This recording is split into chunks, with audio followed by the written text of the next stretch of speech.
Ladies and gentlemen, boys and girls, welcome to the 20th episode of the Trophy Hoarders podcast. I am Chris, also known as Castromo, joined, as always, by my beautiful co-host, the luscious Leon. How we doing? Howdy, how are we doing? I'm not too luscious when we've got some royalty in the room. I think we should address that, right? Yes, we are joined by the magnificent Merlin, known as Merlinator on Twitch, played to completion. Is it Merlin? Did I say Merlinator? Merlinated. I think I fucked it up. Right, did I get it right? Because one of the past episodes, I called them Merlinator, and I was like, no, it's Merlinated. And I think we'll roll it. Merlinated on Twitch. It's fine. Played to completion on YouTube. How you doing, my friend? Oh, I'm all good, thank you. I'm good. Excited to be on here. Excited? Good to hear it. So, I mean, you two know each other better, I would say. Because I found you from Leon through one of his Twitch streams, I think it was, wasn't it? Yeah, I'm pretty sure. I think as well, like I sent some people over from YouTube. I don't know if you would have come over from that or the Twitch raid. But yeah, I found Merlin through his, I'm going to say, infamous Final Fantasy 13 video. So it popped up on my algorithm one day, and yeah, that's how I got introduced to him. And I was like, oh, I wonder if this, like, does he stream and stuff? And then checked out the sort of the Twitch, and I was like, wow, playing Death Stranding, and that's what got me into Death Stranding as well. So thank you for that. Yeah, don't bring that back to me. You know, have a good time with Death Stranding. I love the game. It's a great game. It's a very unique game. But as you know, like when it comes to the platinum, absolute nightmare. Just a grind. Just a soulless grind. Yeah. Any yeah, it was plans hard work. for number 2? Or are you going to leave it? I'd love to do it. I don't know. Are there any reviews out for it yet? Oh yeah, it's getting really next good week reviews. It comes. Yeah, Is it? I think Yeah, I saw like today? one thing. Well, everybody's Yeah, playing that's it. Yeah. yeah. I think a bunch of people got early access stuff. Like 2 People are days getting it before. early, aren't they? I've seen somebody's already got the platinum out. What? Yeah, somebody got it like 2 weeks ago, I think. I there must be, don't know how like, legit that is, but Yeah, I was gonna say I've not checked anything. I'm curious to see if it'll be another 100-hour job or not. The only it thing, is like 70 Oh, to is it? 100, I think. PowerPick says. the only thing I seen was the IGN review that has really big spoilers in it. Everybody was saying, like, don't watch it. Does it? And I was like, you couldn't even spoil it for me. I don't know anything. I saw I think it was, I don't know what the beef is, but I don't know if it was IGN Japan and IGN France, but there was basically like a French outlet and then the Japanese outlet. And when Expedition 33 came out, I think the Japanese reviewer gave that like a 7 or 8 out of 10. And then when it was flipped around to the French reviewer, they then did like the same for Death Stranding. And then like the retrospective studios rated like their own game higher, or say studios like from the same country, which I just thought was quite funny. Just a bit of tribalism. Yeah. Good to see it. Yeah. So, are either of you two getting Death Stranding then? Death Stranding 2? I think so. Not immediately, as I'm working on some other games at the minute that should probably take my priority. But I'm sure we'll get onto what we've been playing in a wee bit. Yeah, we'll get to that. Yeah, I'd love to get it. I'm just a bit burnt out from the first one. But you know, you can see the little PS5 down there, can't you? So, yeah, One like of us, delving it one some. of Yeah. I was gonna say, do you reckon you'd wait for it to come back over to Xbox, so you've got it like all housed in one place, so you're not really too fussed about where you're going to be playing now? It depends on time, honestly. Like, this is the thing. I'd sort of love to get Death Stranding to boot it up if I wasn't exhausted from it, from the first one. But it's like, you know, I got that PlayStation like a month or 2 ago. It's not even been opened or plugged in. As much as I'd love to and like put Last of Us on, I think I don't know about you two, but like you've got so much planned. Like you know, you've got ideas, you've got video ideas, you've got a list. I mean, I've got like 30 games on that list, man, that like I bought games a year ago and I still just haven't got around to yet. I'm the exact same. I'm like, I really want to play this, but it was bought for content, so I'll get to it when I get it. Yeah. And then now, mate, you can buy it for like £30 cheaper than what I paid. And it's like, just burning money. So, let's say, hit us with like, what is it you call it, Leon? Like a elevator pitch or something?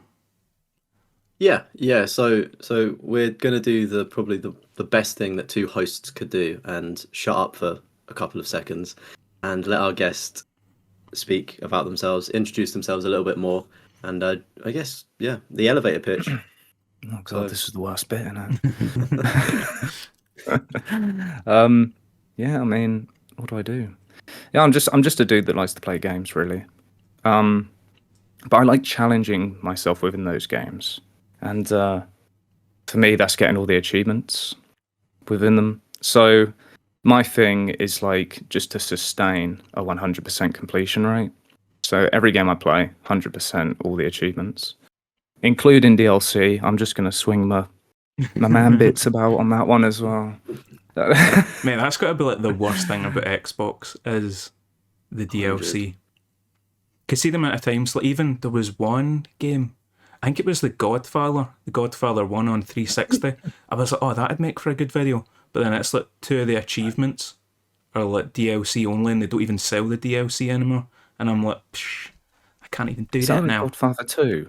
Godfather 2 on the 360? Godfather 2 is on the 360 as well, but that's got a PS3 version that's got trophy support, Ah, whereas okay. the Godfather 1 doesn't have trophy support. That's another thing, mate, that's one thing that's way better, is like every single 360 game has achievements, but like a Yeah, bunch of yeah. PS3 ones don't have trophies. Yeah, I think didn't the PlayStation they got theirs a little bit later, didn't they? 2008, Trophy support and 9ish or stuff. something. Because like Assassin's Creed 1 Because, doesn't. does it not? Nah. Well, it doesn't have trophies. Nah. Because I had to do the Xbox 360 version for the video.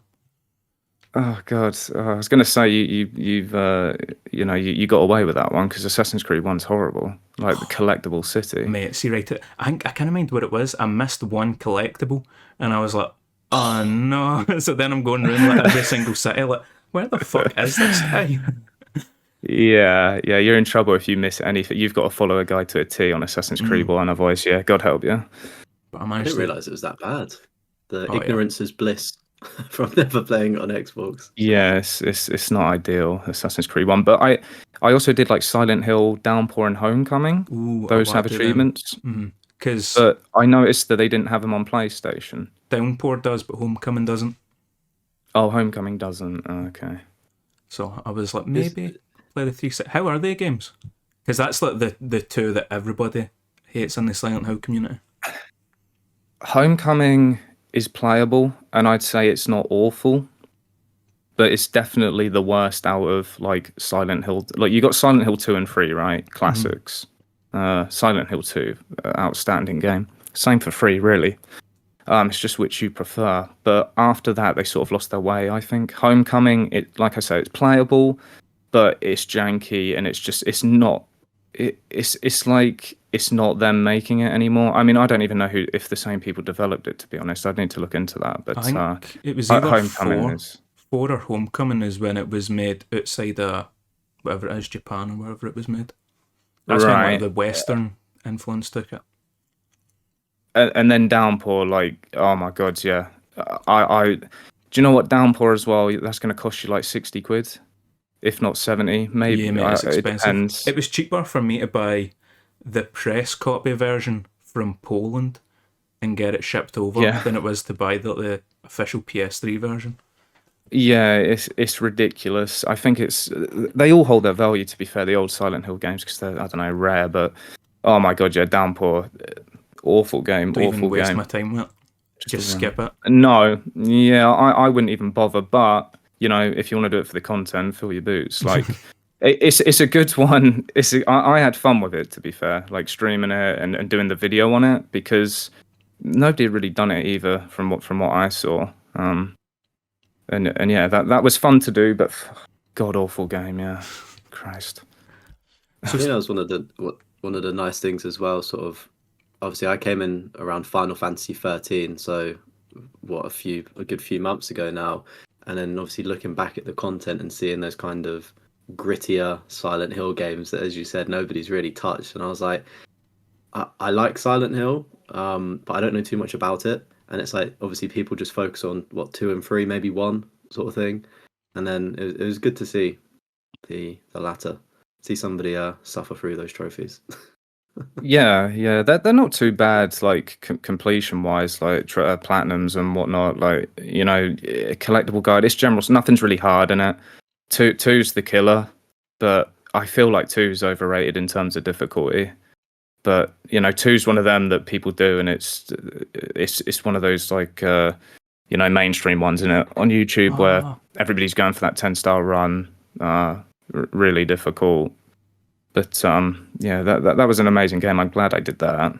Because the Silent Hill remake is an easy platinum 100%, but the HD collection on 360 PS3, that's like a hard platinum in it. That's like the 10 out of 10. Yeah, the HD collection's the one that's hard because solely for that 10-star run on Silent Hill 2. I think that's really the only thing that probably gatekeeps your platinum, but anybody can do that. Like, what would you rate it? Like, saying that you've done it, like, is it Eight. is it a skill issue? I would. 8? Okay. Yeah, it's hard, man, because anybody can do these types of games if they just commit to them and put the time in. Yeah. And man, I'm no horror aficionado. Like, and I've played games a long time. I like to think I'm somewhat good at them, but I'm not god tier. I'm not like a mad speedrunner that can just like crack the code. Mate, like I seen you get that Final Fantasy trophy, the skipping one. You're good at video games. See, even I was watching it and I was like, mate, I need to buy this to just experience how hard it is. And then like your stream started playing like the audio clips during it, and I was like, oh mate. Yeah, that's yeah. I encouraged that, to be fair. I did like that because I thought, you know what, this is just because it's just focus. Like, it keeps me in focus, and anything that adds to the difficulty, I'm all for. But that jump rope, man, like it's hard. It is hard, but it's consistency and rhythm, and it's literally 4 different rhythms, and practice enough, and you'll get it. It's just, to be honest, it's 7.5 minutes of tapping X or A on Xbox. Like, but perfect with 4 different rhythms. We're fucking it up once. Yeah, and I'm probably downplaying it a bit, but I promise you could do it.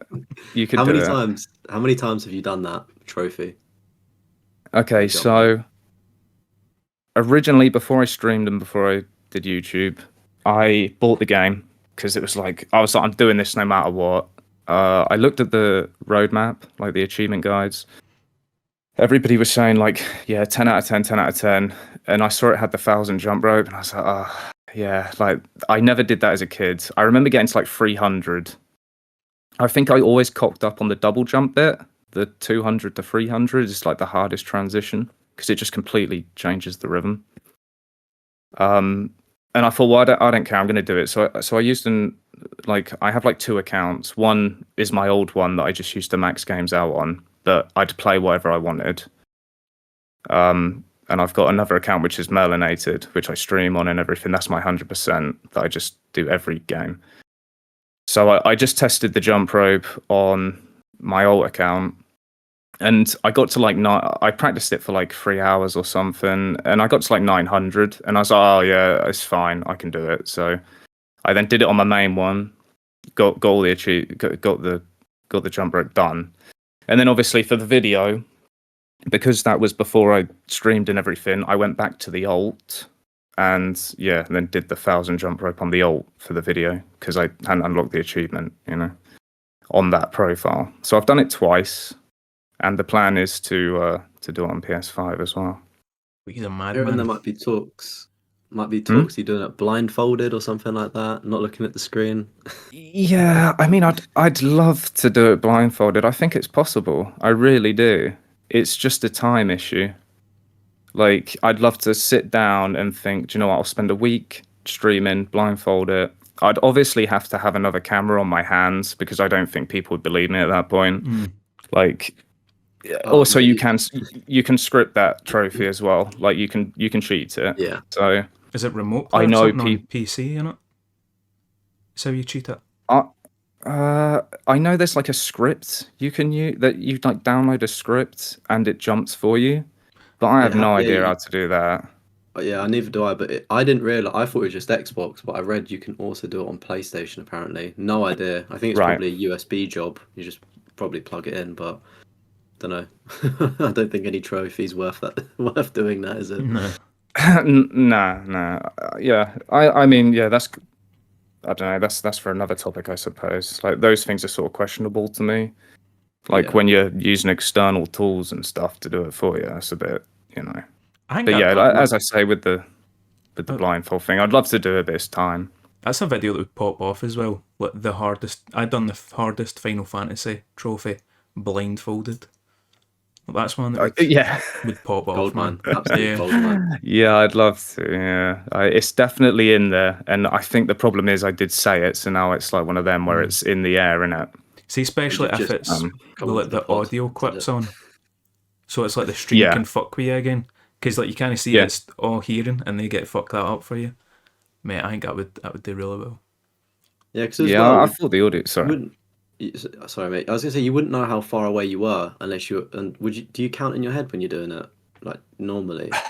Yeah, so I thought like there's 4 transitions, and it's like I'm gonna have to count to 100.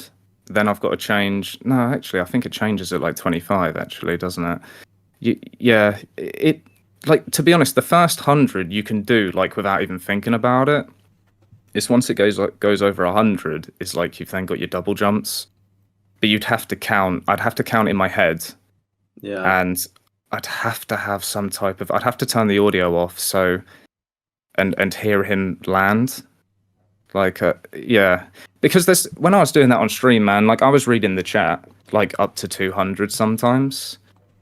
Like That is flex. that's not a flex or anything. No, It sounds genuinely, that way. like you do it so much that man, I cocked up It's loads natural. of times on step 30. But it's muscle memory. Yeah. Like you'll just be going and like yeah, sometimes you will cock up on 7 because you're just not even thinking. But it's like driving a car or whatever. You just do it without thinking. It's whenever I got to 200 and upwards, that was when I was like, right, I got to lock in. Now I've got to stare at that TV and yeah, like focus.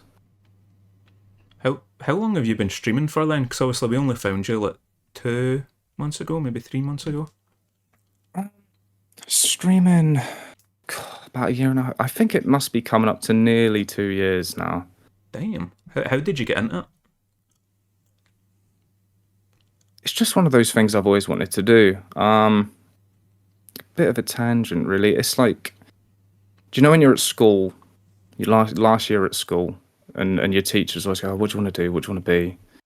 And you're 16, and you're like, I don't know. Like some people want to be a doctor, you know. and it's Some like- people want to be a vet. They ask you what you want to And- be and- and try and put you into the classes that will get you the qualifications, and you're like, Yeah, mate, I'm yeah. 15, like, I'm going to change my mind in a week. I don't know what I want to do. Exactly. And more to the point, even if you did do the thing you wanted to do, because you have no experience in it, you might do it and think, actually, it's meant for me. Like, it's too much of a burden on you to even know. So, like, I don't know, I guess for me, it was either I look at my hobbies and I think, well, I'd love to be a footballer. But that ain't going to happen. So the next who's hobby, your team? Gaming. Sorry? Who's your team? Football? I don't follow club football that much. I'm more international. Like I love watching England play and getting brokenhearted every time they do play. But Newcastle, if I was to pick a club, because of Alan Shearer, Shearer. growing up as a kid, yeah. I was going to say, you must be buzzing that Southgate's gone. Who's the new manager again? God, what's his name? That Oh, German Thomas Tuchel. Tuchel. Yeah. I've not even seen how he's been for years. I think he's Well- just experimenting at the minute. Yeah.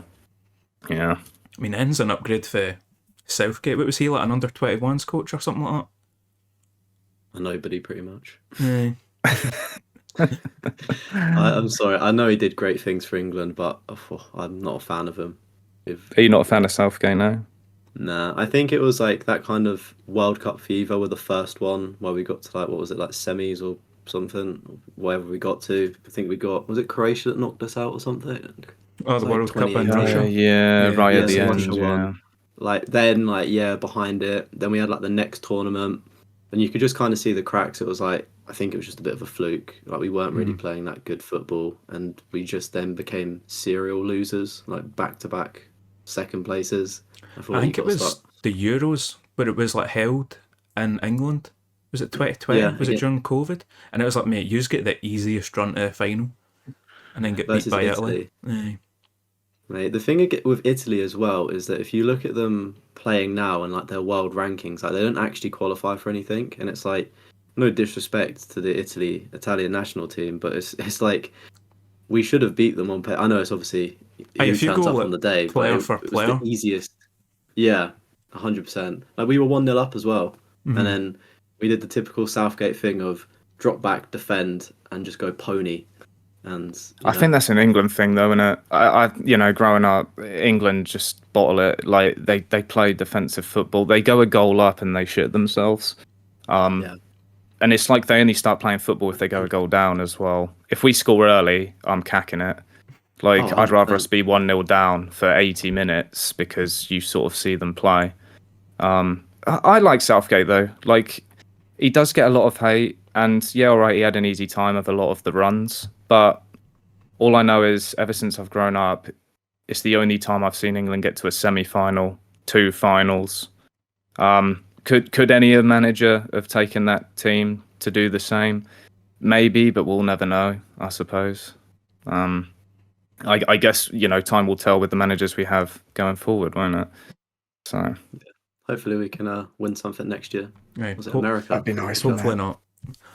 But sorry, I pulled you on a tangent. You were you were saying what you wanted to be when you grow up. Yeah, bloody hell. Yeah, so that's a bit of a tangent, isn't it? But yeah, there's a lot of pressure on what you want to do. And I think like I didn't know, and I just go to my hobbies, and streaming and YouTube is something that is manifested from like I love gaming. I've always wanted to do something with it, and it's like if you can push to do something you love and not exactly make a career out of it, but if I can stream and do the things I want to do for myself and something happens from it, then brilliant. Because that for me is, yeah. If I was to think of a materialistic job where you're put in this lane to choose something to do, I just don't know what it is. Like I don't want to be I don't know, a vet or a shopkeeper. Do you know? Like it's just sitting behind a computer. It's a dream, really. In an office job, doing something you absolutely hate.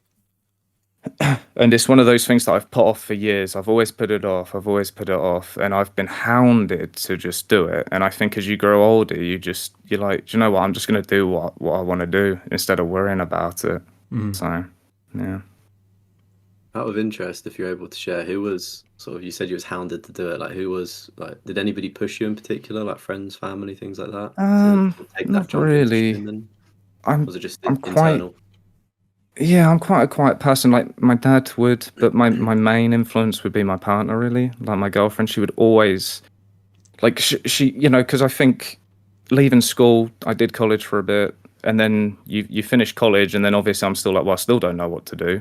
9 till 5 job, you've got responsibilities. All of a sudden, you've got to pay bills, haven't you? And I think when it's a generic 9 till 5, and you're growing older, you're like, I'm just wasting my life. Like, you can make things happen, you can get more education and do something else. But for me, it was just all the same, and it was like my only things that I love are like either exercising or gaming. Gaming was something I'd always do, like after work and whatnot. And she knew how much I loved it, and she knew that I always wanted to do something with it. But my problem was like, 1, not putting it off, and 2, she'd always say, do the things. And I was like, yeah, but nobody wants to see me unlock achievements. Like nobody wants to see me sit there unlock an achievement. Yeah, well, apparently so.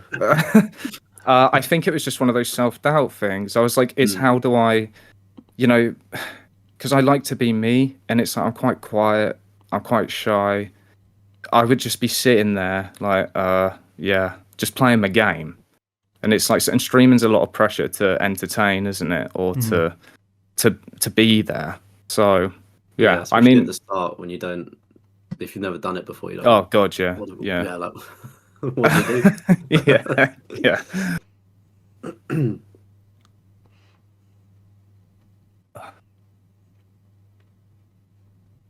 Yeah, no, the start is difficult, man. Like, it's something you grow into. Like, as reserved as I am, like, I actually talk loads on my streams, believe it or not, and I've met so many people, and it's helped me grow. Just whether it's developing people skills or just interacting. Like, if it ended tomorrow, I could take something from it. You know, whether it's friends or just in general life, being more confident in yourself. You know. Yeah, that's the beauty of the internet, isn't it? Just Mm-hmm. that being Yeah. able to connect and have that kind of mutual interest of collecting imaginary trophies. Like, do you know what I mean? Like, Yeah. it's Yeah. crazy how it can connect people together. But I mean, echoing what you said earlier about like what you want to do in school, even now, like for people listening, like it's okay. Like I don't know what I want to do. Like I'm Yeah. 26, and like, I'm obviously, as you said, we're adults now. We've got bills to pay and things like that. And yeah, just it's all right. If you're a younger listener, it's fine. It doesn't get better, but it's okay. These are actually your best years. Yeah, Not enjoy unless them. you've got Stay in school. So did you yeah, have man, there's a lot of any pressure. like idols around like that on YouTube around growing up, or even Twitch? Did you watch a lot of people? Not particularly. Like, I've always admired people who are good at stuff. That's not to say like people who just play games are shit. You know, it's just I admire a lot of speedrunners out there. Like, I've seen like pretty popular Resident Evil speedrunners or Final Fantasy speedrunners, and that's something I Impressive, thought isn't I'd love to do that. Yeah, but I don't like know the how. commitment. Yeah. It's like being Neo in the Matrix watching some of them, and like it's just code. And I could never be on that skill level. I think that's like the greatest sort of things in gaming. Yeah, I think it was Bok Bus Soup or something like his name is, one of the Resident Evil speedrunners I used to watch. Yeah, yeah. There was him and like Maxi Lobes, I think his name is. I think he does more like Silent Hill kind of stuff. And there was another guy as well, like a pure shiny jacket. He's like a pure like personality kind of guy. Oh, I can't even mind his name now. But he puts on a show, if you know what I mean. Like, he's a showman. Like, you know, you get streamers. Yeah. This guy's not a streamer, he's a showman. Yeah. But there was a bit of jazz. Yeah. But there was nobody like in particular that was like, oh, he's inspired me. Not particularly, no. Yeah, it's just I wouldn't say there's anybody I'm like that has triggered something within me to do something I want to do. There's people that I respect, and I've seen like people do mad stuff. And there's people that I watch, and I love to watch them. But the more I've delved into streaming and YouTube, like I like watching people who are, you know, not well known. You know, I think within your own niche is where I've then expanded now to be like, you know, oh, these are people I can relate to. These are people I talk to as well. And whereas before I streamed, like, yeah, I'd see Bork Soup or Orchlon. He's a Resident Evil streamer. So you know, there's Resi too. Yeah, and like other speedrunners and stuff. I was a big fan of watching like Angry Joe reviews as well. I used to love those. Oh, back in the day, yeah. Yeah, where he was proper raw and I don't want to. He's probably not going to watch this, is he? But like, I don't know. He's a bit more corporate now, but before it was very raw, and he'd be honest and open, and he would call out stuff. He does now, but he does like try and sell G Fuel every 5 minutes. So it seems a lot more fake. I've not watched them in like a good year or two, but now it feels more put on kind of thing. Whereas back in the day, it was like there was like a realness to it. I know what you mean. Yeah, and he was funny as well. Like, I don't know, maybe he's got older. Not as you say, you get older, he's probably relying on money a lot more. But I feel like he's probably grown more, so he probably gets twice as much. So I don't understand it. But I was going to say a question. We're all content creators. You've talked like that switch up. Do you think you would ever? It's easy to say now where we are, but when we reach that level, do you think, yeah, we'll accept the G Fuel code and pump it out to the millions of subs, or is it going to stay like grounded sort of thing? Because the paycheck sometimes does talk, and it says bad things in the ear, like a little devil on the shoulder. So Yeah, I mean, I'm not going to say like if you were selling G Fuel tomorrow, like I'm like you got to do what you got to do, and I would not look at you any differently. I respect you as you are. That's just more of a joke. But every man has a price. If somebody said to me, Yeah. "Look, we'll give you £1 million to sell G Fuel on your next achievement video," I mean, I'd be an idiot to turn it down. But for me, like I like to think I've got integrity, and I'd only try and sell something I at least support that I believe in. But if there's So, any sponsors out there, Raid Shadow Legends, if they throw you enough oh, money, don't get me started on that. Yeah, if they throw Or you enough money, is it World of Tanks? yeah, I don't know. I'd struggle. The thing is as well, like it's all right talking about it, but I feel like if anybody was willing to pay any of us, any of those sponsors that are quite big that would pay you X amount of money, it's like, well, I'd turn it down because if you're that well known, like another sponsor will come to you that you do believe in. Do you see what I mean? yeah. Yeah, yeah. If G 100%. Fuel are willing to come to you, you must be known enough to get sponsors in the first place. So I don't know. I've no shade, but I have seen some questionable people with G Fuel. Oh yeah. have you? So Yeah, it's the can't be go-to that one, in it. exclusive, can it? Or the one where you shave your balls. That's a popular one. Except that's dying off now. I ain't seen that in a while. Oh, Dollar Yeah, I've Shave not Club, either. and what was the other That's one? it. Dollar Man, Shave. Mans- Yeah, Manscaped as well. That's yeah, Yeah, that's it. Manscaped. Yeah. Just wait till about November, Christmas time. That's when they start getting out of the That's when they woodwork. ramp up again. Yeah, but move it like onto the topic of like YouTube. Then you're on YouTube and you're on Twitch. You've got two different names. Is there? Yep. What's the? I guess the story between why they're different. Is there a plan to merge one day potentially? Or are you keeping it as is? Yeah, no, it's a good question, and it's one that I knew would be asked, to be honest. So for me, YouTube was a separate entity, like it's its own thing, like, and it's the channel, and it's achievement videos, and I keep it pretty much consistent, the same all throughout. You know what you're going to get with that channel. You're going to see you're going to see me play a game as best of my abilities, unlocking all the achievements, and I'm going to show you the rawness, the honesty, and like how brutal it can be unlocking the achievements. But depending on the game, obviously, I do play easy games. I'm not going to lie. Like if you look on the channel, there's ones that aren't really worth talking about. But I will play everything. Twitch is more intimate. So you've got YouTube and you've got the channel.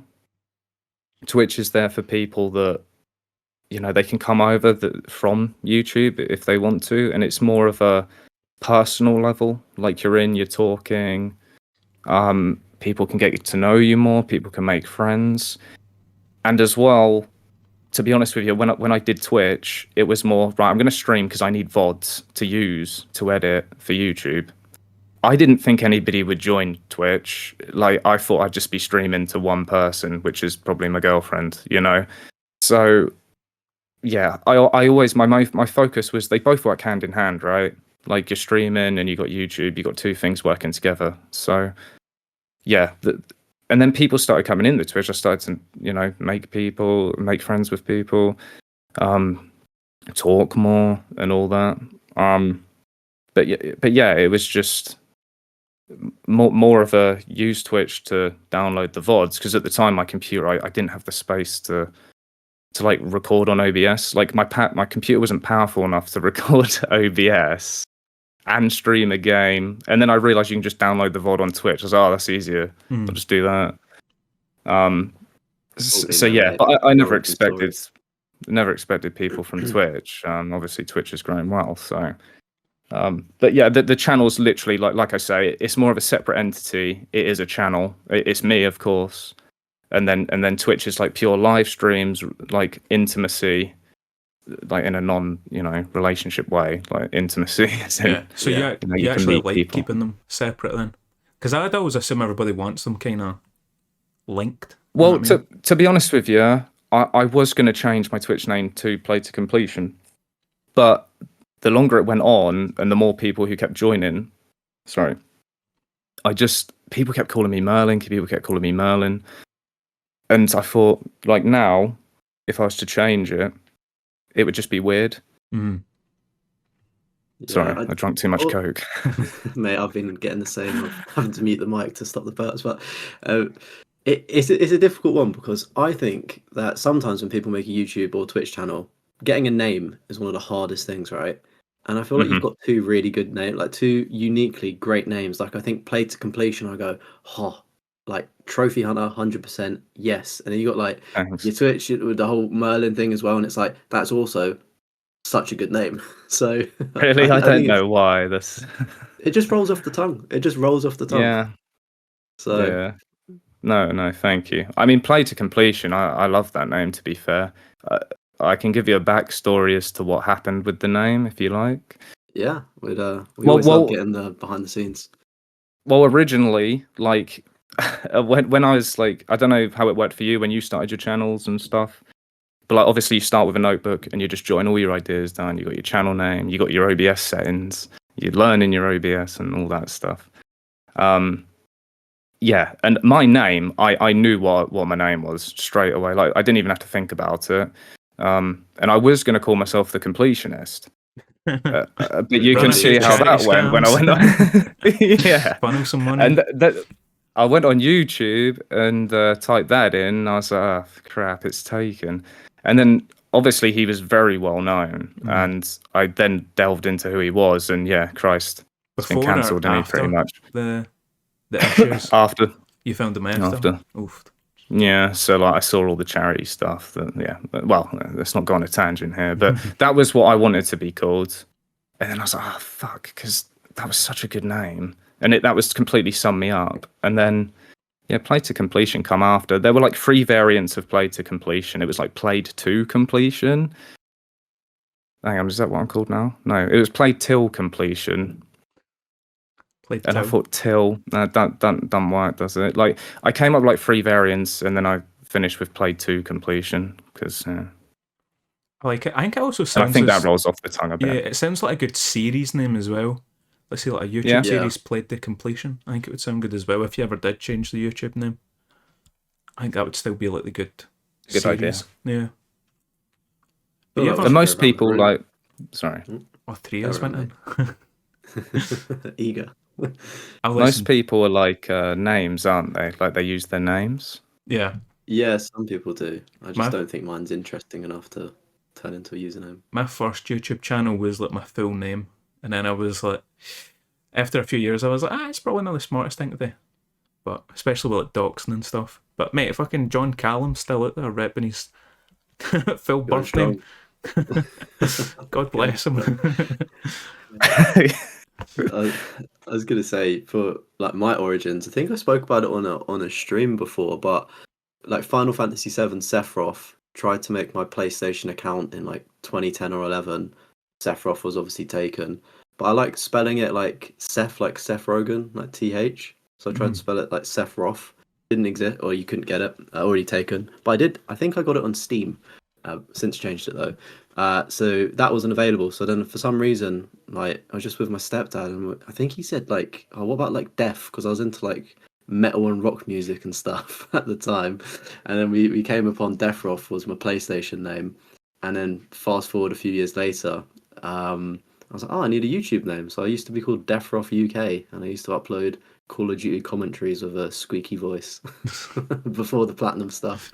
Then I dropped the UK. So, But I came up with Castromo because I'd changed and I'd started doing like a series where it's like I'd play a game, one live playthrough, see how long I'd last. And then I was looking up like Greek gods and all this stuff about like resurrection, and there was like a Russian one, but it was a lassie, Kostroma, with a K. And I was like, I'll just change it to a C and add a no at the end, and then Kostromo. That's how I ended up with mine. that's actually pretty cool. I can't lie to you. Yeah, I like that. It's just me, a knockoff Sephiroth. Then you've got a well thought out. God. Yeah. It's nice knowing the origins, though, isn't it? Because it's always a story behind it, usually. Aye. Yeah. Back to Yeah, unless it's just your name. back to streaming though. Have you ever had like? I always like to ask people, like any hate comments or anything, any good ones? hate comments. I don't know. I don't think I'm that popular to have hate, to be honest. I think you've got to be successful to be hated. Although you're always going to get dickheads, like no matter what. When we're talking about YouTube, I'll be honest with you, like I'm surprised how overwhelmingly positive most of it is. Like if it's not people saying this is great, this is great, this is great, Never it's heard of usually this game. constructive feedback. Yeah. Well, there is that. Shout out to Renee. yeah, he's a good lad, isn't he? Yeah, probably one of my first subscribers, I should think, actually. But That I mean, that is a sign, mate, when you know that you've made it within the community, because he's notorious in the platinum community, and I was like watching your videos and I saw him comment like pretty early on to when I subbed to you, and I was like, always, he's yeah. over here, like he's in the like Xbox 100% stuff as well. I was like, damn, I like don't know how far his reach is. What else Oh, is he in? It's mad, really, isn't it? It's mad. But mate, that's one thing. Like the trophy hunting community is generally like positive in it. Like there's no many negative people in it. I kind of mind if it Yeah, was the John Callum episode. I don't know if it might have been after the episode after, because we'd done the episode and then we sat in a call for like 3-4 hours afterwards. There was that one guy that was a beaver or something. That's the only one that I remember ever being like negative. Lord was it Beavington. Trophy Beaver or something? I think he changed his name a few times. Yeah, he Is was. this an he actual was- trophy person, is it? Sorry. Yeah, an actual Yeah. trophy hunting Alright. YouTuber. He was like, he thought he came up with the idea of doing like not trophy list reviews. What was it? It was like previews. So like as soon as the trophy list got revealed for like Death Stranding 2, he'd do a video on it. But he'd be like, he didn't Right. have a fucking clue anything about the game, so he'd be like, that's going to be a really easy trophy. I think it was Yakuza, actual. One of the Yakuza games. He's like, that's going to be a really easy trophy, this one. And then people are in the comments like, mate, do you know how much a fucking grind that's going to be? And there was a Star Wars YouTube channel that done one for like Jedi Survivor, whatever the newest one is. And he was in his comments like, mate, you've stole my idea and like fucking you're copying me and all that shit. The guy's like, no, I'm not. Like, shut the fuck up. But he was, I think he was like fighting people in comments and stuff like that as well. There was, I kind of mind who, you might know better who it would have been. He had like a feud with like 2 or 3 people in the community as well. He was a bit before my time, but there's a new guy on the block that is causing havoc in the trophy Really? community. Yeah, he goes by the name of Trophy. Right. Let me You've got to look be him different, up. haven't you? He I don't know what it is, but I'm sure that we're all familiar with Nick AR, like Yeah. super successful, right? Platinum YouTuber, and this trophy guy has just been I don't know, like I think he might be obsessed with Nick. It's really weird, and he's like basically calling everybody that makes a platinum video like a clone, and he started like linking it to like religious undertones as well, like trying to make it biblical. Like, oh, I wonder who's going to be the Judas that backstabs like this creator with like 2 or Nick 300K. is our God, he's Jesus. Yeah, and it's like I don't know, man. He just I don't know who hurt him, but he's like just attacked the entire community and basically called everybody a clone that makes a platinum video. And it's like, I mean, do you know what I mean? Like platinum videos are pretty straightforward. You know, it's A to B. Obviously, some are different, and then a lot of them follow a formula like Nick's, for instance, because it's successful. You follow what's successful, and you try and put your own spin to it.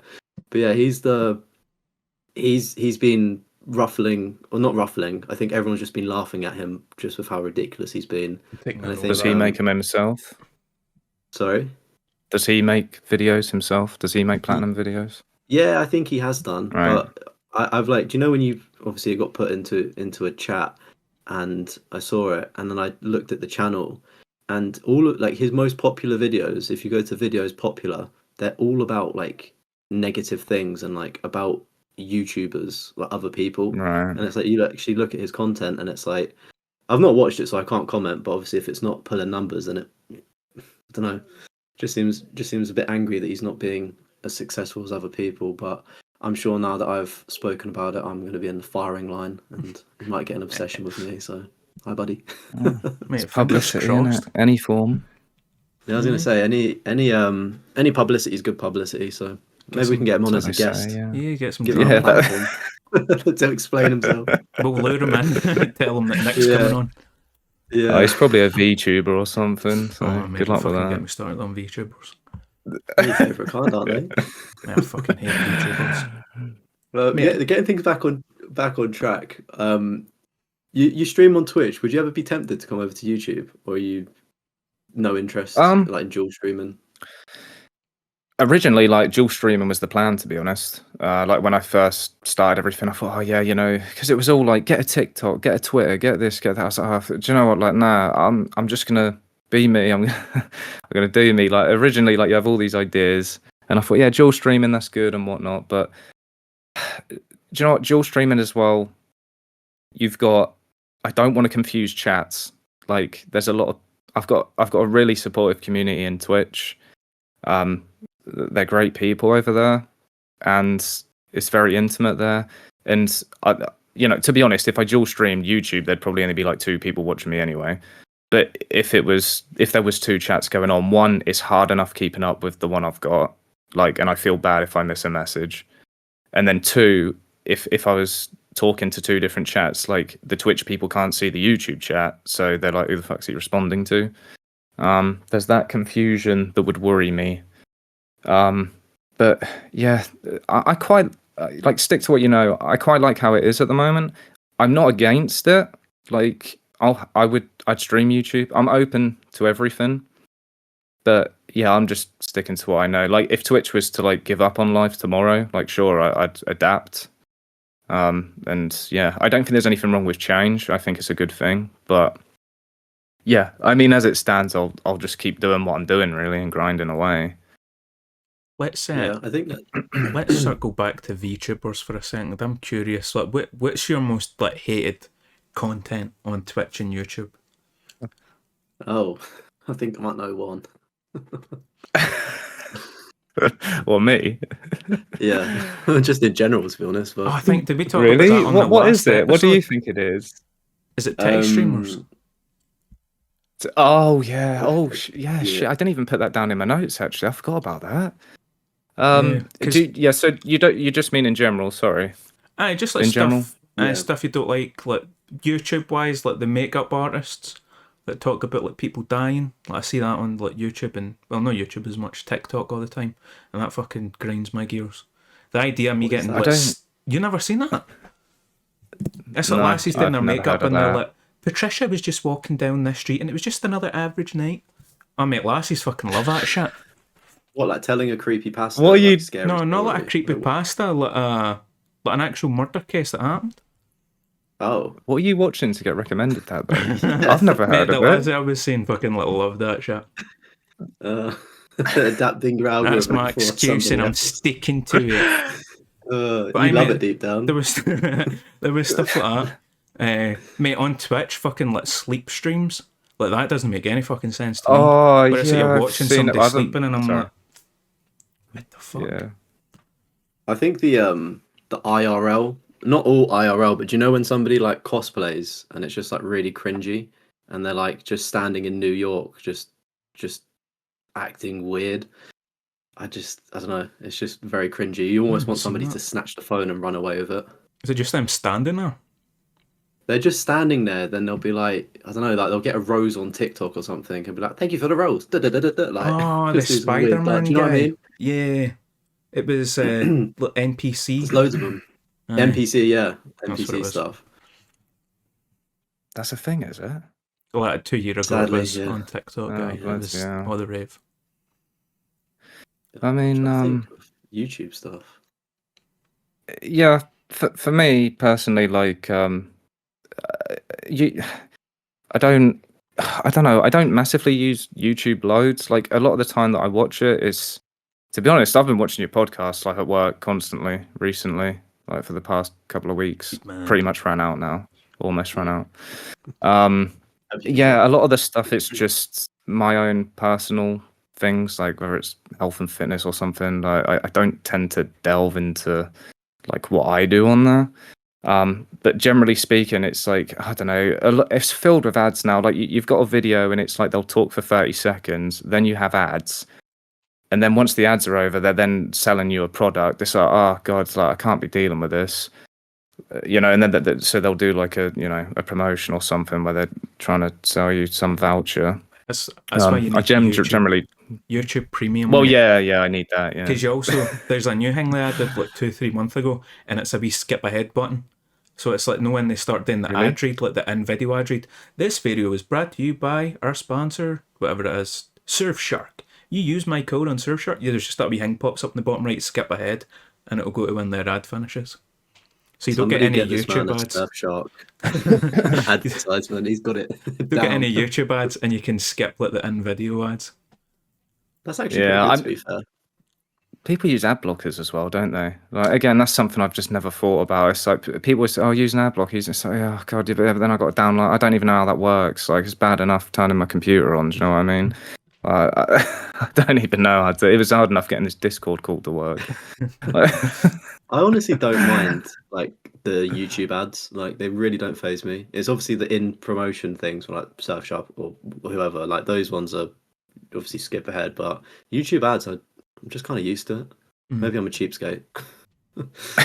Well, you can skip them, to be fair, but that's not even the content creator's fault, really. At the end of the day, the YouTube ads. But like, I think it does. Yeah, when you've got ads, then you've got somebody who's literally, you've had the ads, and then they're trying to sell you something. It's like you don't get to the video until 2 minutes in. It's like, oh Jesus, like, yeah, that can be annoying at times. But otherwise, it's Twitch content, I guess. There's certain Twitch content that I don't like, but I don't watch it. What type of content? Yeah, well, we had a bit of Barney the other week on Twitch. There was something I thought of and I've forgotten it, but yeah, and that winds me up. But the one I don't like is obviously the hot tub stuff, like the dodgy stuff, in my opinion. I feel like most of them have really went to Kick though. When Kick came out, is that not where most of them went? I don't have that, so I wouldn't know. Plus, I don't look for them. No. Valid. Surprisingly, games. yeah. It's a controversial one, of course, but yeah, there's a lot. Like you say, the sleeping streams. I have heard of those, and do you know what? I've seen a lot of the. I actually read a thing a couple of weeks ago on this, like, and this freaked me out. Like, there was a girl, she was sleeping, doing a sleep stream or whatever, 24-hour stream, and she got more viewers and money when she was sleeping, than she did when she was awake talking. Like, her view count doubled sleeping. It's a weird time, like, isn't it? Yeah, and she said that's why she did it, because she gets more income from sleeping. And isn't that funny? Like, you can do nothing and you're getting more money as opposed to actually being there. I could see it, and that's scary as well. Money glitch. Scary to me, a bit freaky.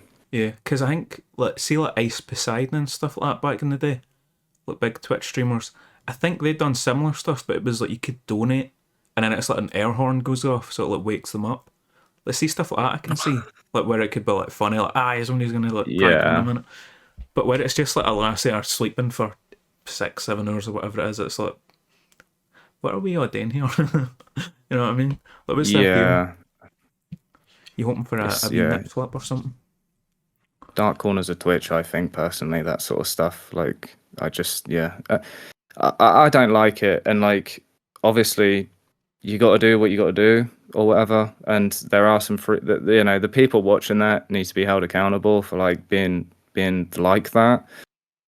But, there's accountability on both parties, to be honest. Like, you're doing that content for a reason, and the person watching it is, watching it for a reason. So you're not going to be doing any sleep streams anytime soon for us?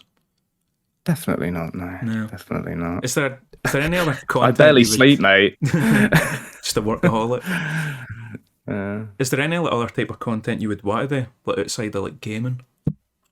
And now you're into? Not really. I mean, that's down to the people, I suppose. Like, I'm very closed off, I guess. Not closed off, but like, I make what I want to make, and if there's demand for it, like if people wanted to see certain things, like of course I'd open up a bit more. But yeah, like I don't know. In terms of YouTube, it's very I've got what I want to do and I make it for me. And if I can give people enjoyment out of that, then that's brilliant. Um, I'm not against making other stuff and branching out, sure, but I also don't want to like change too much. Like somebody in the stream the other day actually suggested doing like a Final Fantasy tier list. Especially shout out since you've to like Ash. 100%ed most of them, haven't you? A lot of them, yeah, a lot of them I have, and I'm not against like tier lists or anything. I think that's cool content. I think if as well people like would probably respect my opinion. That's why they've asked for it. But yeah, if there's demand, I'll happily do it eventually. But it's not something like I'm so busy, like editing and making content. It's like I can add it to the list, but we're talking 6 months from now at least. The thing is, Just before. that's super easy content to make that It does is, well yeah. view wise. So that's one where it's like maybe just take a day out and just like what's the Final Fantasy you bought? The something collection. The Pixel. Yeah, the Pixel see if you've done like remaster? is that like 1 to 7 or something? How many's 1 in to that? 6. 1 to 6. So see if you've done like a tier list review of them, as somebody that's 100%ed all them, like that would do well. Not saying it's like a Yeah, I million mean view that's video in, but it would like pull people in. no. I think that's why it was suggested because that's what I'm doing at the moment, like going through them. And yeah, I've played a lot of Final Fantasies in my life. And there's a lot on the channel actually. There's a lot of RPGs on the channel. And yeah, I mean it's not something I'm against. I do it, but like my main focus, and I don't want to take away from that focus, is just I literally my free time is every bit of free time I have to game, I game, and the gaming I like to do is getting all the achievements and stuff. But yeah, I mean it's quick and easy content and it's cool. And if people would like to see that, sure, it's something I'm open to eventually. Yeah. Yeah, it's I call them quick win videos that I do if I'm in between doing a larger project. I go, right, what's something quick and easy that people are gonna kind of fill that gap with. But man, I envy your upload schedule because it is so consistent. Like every Monday or was it a fortnight? Sorry, every fortnight on a Monday you're going to be getting a brand new video. Is it I strive every fortnight to every Monday second week I strive to have something out. That isn't always the case. There's been times where it's been 3 weeks, and it is what it is. But yeah, I think for me I'm such a methodical person. Consistency and routine is like military to me. The world's not going to end and you need to look after yourself. Like if I miss a week, it's fine. But that's just my routine. And I guess with you two, when you're making videos and everything you're doing, like Death Stranding took me like 100 hours. And, that takes a long time to edit. So some things, and you don't want quality to take a hit either. Mm-hmm. So I always take my time. If it goes over 2 weeks, it goes over 2 weeks. And that happened early on with the channel because one, I was new to it. My editing wasn't as good or quick or consistent. And also I didn't have as much content backed up. Whereas now I've got there's probably 5 games I've still got to edit that I've got to make videos on while I'm playing the game I'm currently doing. So yeah, it's just finding the time. And it's hard. It's really hard. But yeah, I strive to get one out every fortnight. Or try to. See the collection you're playing right now? Because every time I've jumped in, you're using a guide. Not a very good guide for most of the time when I've popped in. It's usually a really bad guide. But I take it you've already played them games before then. That's why you're using a guide to just make it as optimal. Pixel remaster. Yeah. No, I've never played 1 to 6. Never played 1 to 6. Does it kind of take the enjoyment out of it though? Like that first playthrough where you're just using the guide 100%. The whole time. Yeah, I hate it. It's not the way I want to play them. I think people would be lying to you if they said, nah, it's fine, like play guides, that's okay. Like, nah. If you're playing a game and you're using a guide straight up, like it takes away Like half the time you'll see a spoiler. Half the time you're going to see the boss you're going to fight before you fight it. Mhm. Like I feel like most people would be lying if they're like, "Oh no, no, it's fine. Use a guide. It's quicker. You get your achievements quicker." Like, yeah, that's the point. That's why we're doing it. But it takes away from the game. And I'll openly admit that, like, playing through those pixel remasters, there's some I've enjoyed more than others. There's some I've despised. Mainly due to the grind, though, not necessarily the game. But the walkthrough, having that has taken away from the experience. If I was to go in blind and not worry about achievements, I would have enjoyed my time a lot more, I'm sure. Because I was going to start. I've said before, I'm like, I want to get a Final Fantasy Platinum, and John Callum Yeah. said the first one is the easiest, and I was like, all right, It is, we've yeah. got Merlin coming on. I was like, I'll try and get a wee Final Fantasy Platinum for him, and then I loaded up the game, and I was looking at it, and I was like, 10 to 15 hours, and then I was looking at the guide, and I was like, fuck this. I was like, I'm going to go play something else. I was like, it's not happening. I've got other stuff I want to do. Oh no! If you can't do Final Fantasy 1, then yeah, I'd suggest just staying away from them. Like, don't even- obviously you can, but yeah. I don't even get through the main menu, mate. I was like, just looking at the guide, I went, nah, no chance. Fuck this. Man, the I main don't- menu is to so be- relaxing with the music. To be honest with you, Final Fantasy 1 doesn't even have any missables. You don't need a guide. You could just have a bullet point story guide. Final Fantasy 1 has no direction really, like unless you're. It's like reading a book and you've got to proper read it to know where to go. Like those are back in the day when games were like you just didn't know what you were doing and you just sort of flew about like a daddy long legs till you found your destination. Final Fantasy 1's like that. It doesn't have missable achievements, but it's just trying to work out how to get from A to B and to progress the story was troubling. Yeah, I don't know how people without one of them like massive guides or like the calling helpline. I have no idea how people worked out how to do the early ones. And I don't mind guides with older games like that because I think it makes sense. Maybe it takes away from it, but I don't know how much quality is in an older game. Don't cook me for that, but obviously it's not like you're playing Final Fantasy VII Remake where it's like visually stunning, for instance, and you can actually, do you know what I mean? Like you don't need a guide for that, should I say? Or you could play that blind and enjoy it and get a good way through. 100%.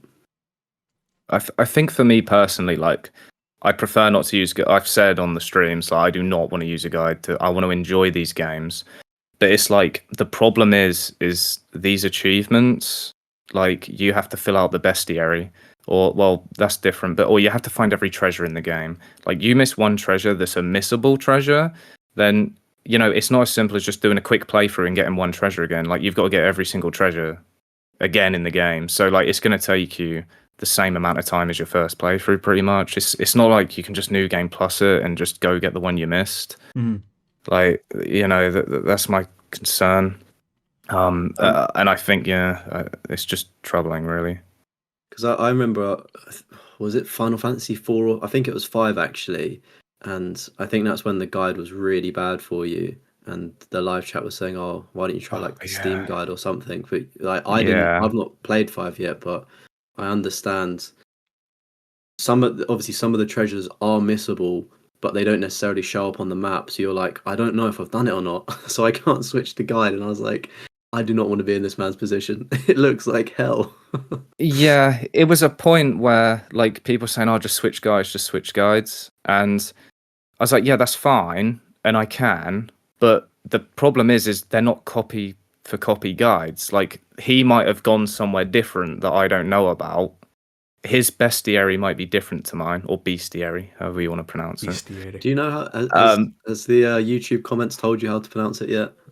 Couple of people, but they've said bestiary, and I've like been drilled. Everybody's drilled it into me to say bestiary, so that's what I go with. But like Chris, I originally said bestiary. Yeah, I thought it was bestiary because it's a book about beasts. No, makes sense. Yeah.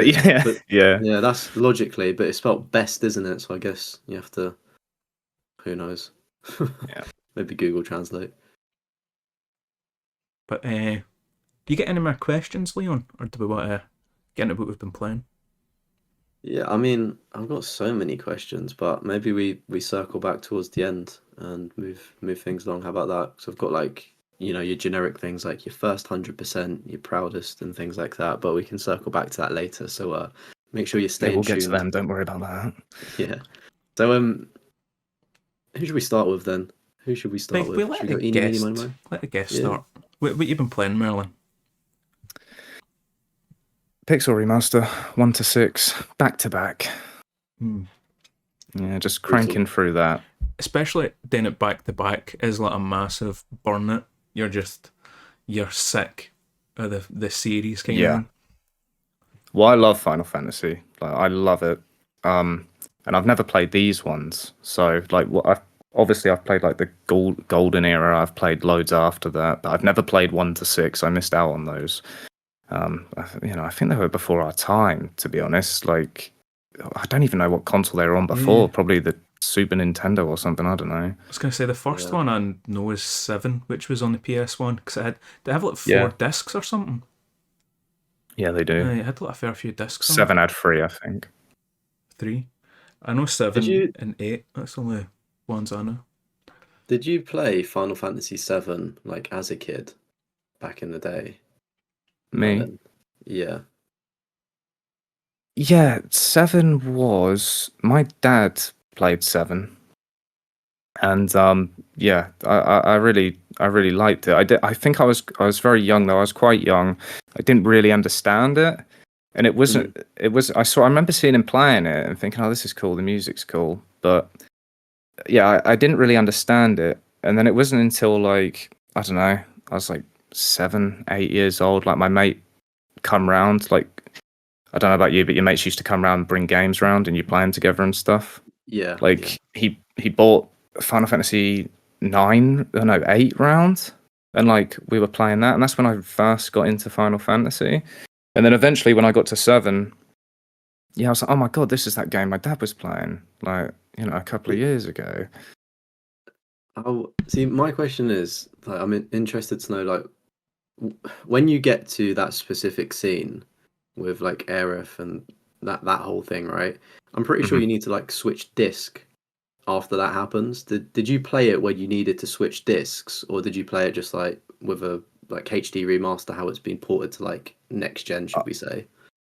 Oh no, I played it back in the day when you switched discs. Yeah. Did you switch disc at that point in the game? It might have been after. I don't know, but I think it was maybe around that time of that event happening. I'm just curious to know like what you felt switching discs after such a big thing. You're like, oh my god, like get in there. I think I was more concerned. That always used to scare me. It's like switch discs, but it's like, yeah, but my console's on. That ain't right. Yeah. Like, is it gonna work?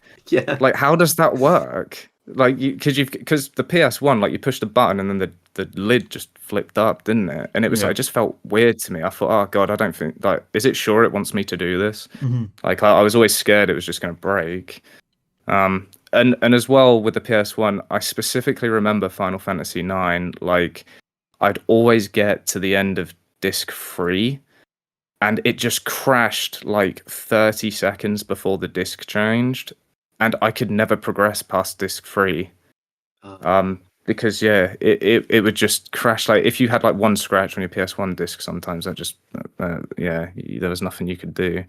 And that used to kill me there. I had to get another copy of that. Yeah, disc changes, they're weird things, aren't they? It's crazy to think as well, like the period of gaming. I think GameCube were quite bad for having like sensitive discs as well. And it was like you try everything, like blowing on it, like rubbing it. Like, I think toothpaste was a thing as well. Putting a bit of toothpaste and rubbing that on it, like literally anything. Like, remember like Game Boy Advance cartridges as well. You'd give that like a blow into it. Don't flip that out of context, but like the things we would do just to get something to work. And now it's like a PlayStation 4 disc is pretty much indestructible. Like, you can graffiti over it and it's still going to work, which is technology, eh? It's beautiful.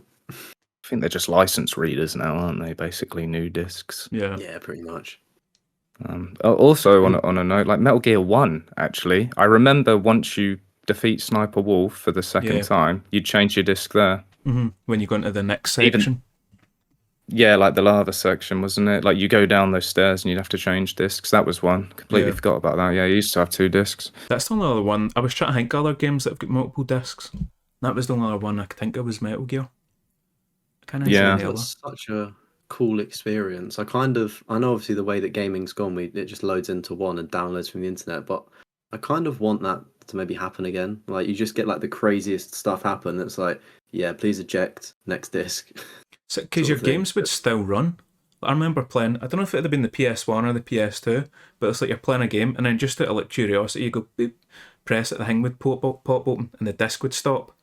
But you can still play the game, and then it would just like kind of like the game was all fucked up, like assets weren't loaded in properly, and it would just break the Yeah, game. that you're right. Yeah, that did used to be. I think if you ever transitioned from that scene, then your game would break from there. It was like you could play that specific scene you're in. Yeah, I do vaguely remember that. But it was Yeah, weird that's stuff, a like that. throwback. And it's just dumb Yeah, stuff you done when you were a kid.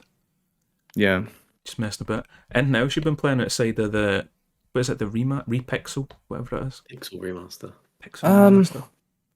no, I mean, God, yeah, Christ, it's been what's been happening? Yeah, we've just been going through those back to back, which yeah, I know burnout's a thing, and I was worried like the longer I got into them, it's like the worse they get. Not game wise, the games actually get better, but the achievements get longer, grindier. And it's like I think I was like I got to 4, 5, and I started to not really. I was like, oh, God, I'm just not. I just don't really like him. Like, is this burnout? Like, and the guides were awful as well for 4 and 5, and now I'm on 6, and I'm loving 6. Like, absolutely loving it. And it's like, yeah, I don't think it is burnout. I just think 4 and 5, I didn't rate that. Like 4, I liked. It was the guide that killed me. 5, I don't really like the game. I don't think it's that great, and the guide was awful on that too, so that didn't help. But 6, like, I'm loving that game, and it's like, yeah, it's not like I'm like, oh God, I've got to play Final Fantasy 6 today. Like, I'm excited to get home and play it. Mm. So, other than the Pixel remasters, Christ, I mean, I finished Clair Obscur, done a video on that. I think that was the last one, and obviously I've got games planned after the Pixel remaster, but I've talked enough, I think. What about you? Oh, you bought anything actually? You bought any new games? Yeah, any Because we like picked to up talk any about physical media? games that we buy. Digital? I haven't bought any. I think the last one I bought was, I don't know, probably about 6 weeks ago, and it was Metaphor ReFantasio. Just because it Okay, was on Heard the sale. name. I've seen a lot about it, but I don't know if It's it's made for me. by Atlas Persona. You know, the Persona games. It's Mhm. like well, I wouldn't say a spin-off, but it's a different game entirely. But it's made by the people that make Persona. Looks really nice. Almost looks like a little bit like Final Fantasy 9 in a way. But yeah, that's another one that's like 100 hours, and I just think I'm burnt out from RPGs. I've done so much, like whether it's Final Fantasy, Clair Obscur. But that was the last one I bought. I've got games that have either been bought for me or I've bought myself, and I just haven't got round to them. Like, they're just on the list. What about Dragon's Dogma 2, Baldur's Gate 3 I've got sitting here. after Final Fantasy? What are you playing next? Then are you gonna switch up genre? Yep, so after the Final Fantasy games, I'm gonna be doing Metal Gear Rising. That's my plan. I think that's like a 9, isn't It's, it? That's like difficult. it's meant to be a Platinum, toughie, yeah, 100%. and I'm sort of cacking it for that because I'm no hack and slash man, like, at all. I never play hack and slashes. Like, I love Metal Gear, but that ain't Metal Gear. Mm-hmm. But What with it's, silver you've hair? Robots. Is that the right one? you play as Thinking Ninja different. Raiden, and yeah, it has robots in it. Might be the one you're thinking of. Yeah. You can slice a watermelon like 100 times. That was like a selling point. One of them. Yeah. Yeah, it was like having like control over your sword, and yeah, pretty cool for its time. Actually, I've never played it though. That's the thing. I've never played that Metal Gear. Yeah, that'll be what I'm doing next. And yeah, that's going to be a toughie. I'm not really. I know it's hard. But my main concern is I'm just no good at hack and slashes. I never play them, so I'm sure we'll get it done though. Aye, you'll be fine, mate. Hopefully you don't need to look at a guide. Hopefully it's self-explanatory. Going for the trophy list. Have you had a look at it? Yeah, you've got to take every codec call in the game, or no, not every one. Sorry, I think you've got to take like 90% of the codec calls. So you're going to need some form of like when to use your codec or answer it. And then you've got to get like a few collectibles like General's Hands and stuff, which I don't even know what that is. I think you've got to cut off General's arms and they count as a collectible along the way or something. You need to S But rank yeah, every mission as well. Yeah, you got to do that. Yeah. Yeah. And I'll be doing the DLC as well, which has VR missions, and I actually think the VR missions are harder than what you have to do in the base game. I think that's what people forget. Yeah, because Metal Gear Solid 1, when I done that, it was Metal Gear Solid 1 was an amazing game, but then see doing all the VR missions, I was like, this is a fucking pain in the hole. And I know, Did you do that? Yeah, I got the platinum for it. I think Metal Gear Solid 2 is meant to be the worst for it for the VR missions in it. Yeah, if you're doing the 360 version or if you're doing the Metal Gear Solid HD collection, that requires you to do the Metal Gear 2 VR missions, which is an absolute nightmare. Some of them are nails hard as well. Like I don't mind the sniping in Metal Gear. I actually quite enjoy it, despite how flawed it is. Mm-hmm. But there's some horrible missions in that VR where you've got to be on the ball, and not just that. They get increasingly harder with each character. But yeah, I think there's like 300 missions in Metal Gear Solid 2 for the VR. That's horrible. Yeah, fuck that. Yeah. I'm lucky because I'm gonna Metal Gear Solid 3, 4, 5, and what's the other one? Peace Walker. They all turn into 10-year platinums for me in July. So that's when I'm going to try and start working on Metal Gear again. But Metal Gear Solid 2, I never get any trophies for. So I'll just do the PS5 version for that one. Take the easy way out. It has a different trophy list, doesn't it? Metal Gear 2 for... Do you need to get all the dog tags though? Is that still a thing? You have to get all the dog tags, but that's a lie. It's only like I think it's like 85% of them, to be honest. You don't have to get every single dog tag. Because I remember, I think Adam McDermott's video on it, and he done the PS3 version. It's like you have to play every difficulty and get it for the soldier. What, for all the dog tags? Yeah. If you start on very easy and go through to extreme, no, you don't need to do all of extremes. You definitely don't need 100% of them. I know that for a fact. Oh, maybe I and it gets easier. Wrong then. Maybe I thought it was harder than what it was. Yeah, I'm 100% sure you don't need every dog tag throughout all of the difficulties. You can get away with missing, like, it's tight. Because I don't think there was a single difficulty where I got every single dog tag on. Mm-hmm. I think I missed a couple on each difficulty. You can miss a fair few. But yeah, I mean, extreme, it gets easier because you can use stealth as well. So you can use special items. Yeah, either like invisibility and stuff, infinite ammo. Yeah. Yeah, I wouldn't worry about the dog tags, to be honest, when you do it. I'd be more concerned about the big boss run. Because you've done all the Metal Gear Solids, haven't you? Apart from 4. I've done the HD collection on the 360, but that was before YouTube. I've done the Master collection, which I did stream. Mm-hmm. That was great. I did Metal Gear 5 back in the day before YouTube, which I am planning to do again, by the way. I'm not looking forward to that. Is that difficult? That's like a big time sink, isn't it? Oh, is it? Big time sink, yeah. It's not massively difficult. You do have to do, like, Metal Gear 5 is one of those games where it's a brilliant game, but it's just half done. Like, the second half of the game is repeating all the missions you did in the first half, but on extreme difficulty. It's really bizarre. And then you unlock, like, story missions, which then sort of end the game. Some of those extreme missions are difficult, and you have to do like all the mission tasks, but yeah, it's mostly just a grind. But what I was going to say is, do you think you would buy a PS3 just to do Metal Gear Solid 4? I'd love to do Metal Gear Solid 4. Played it once, and it's like my favourite game, believe it or not. Oh, is it? Have you got a PS3, or was it like a pal's house? Friends, like when I was at college, like you used to go to my mate's house. He'd have a PlayStation 3. And yeah, I remember playing Metal Gear 4. Oh, I loved it. Just sitting in those loading screens and snakes smoking. Looking cool as fuck, telling you not to smoke. Yeah. But apparently it's got a brutal trophy list as well. Mm-hmm. But I love the fact that it does. I'm just hoping for volume.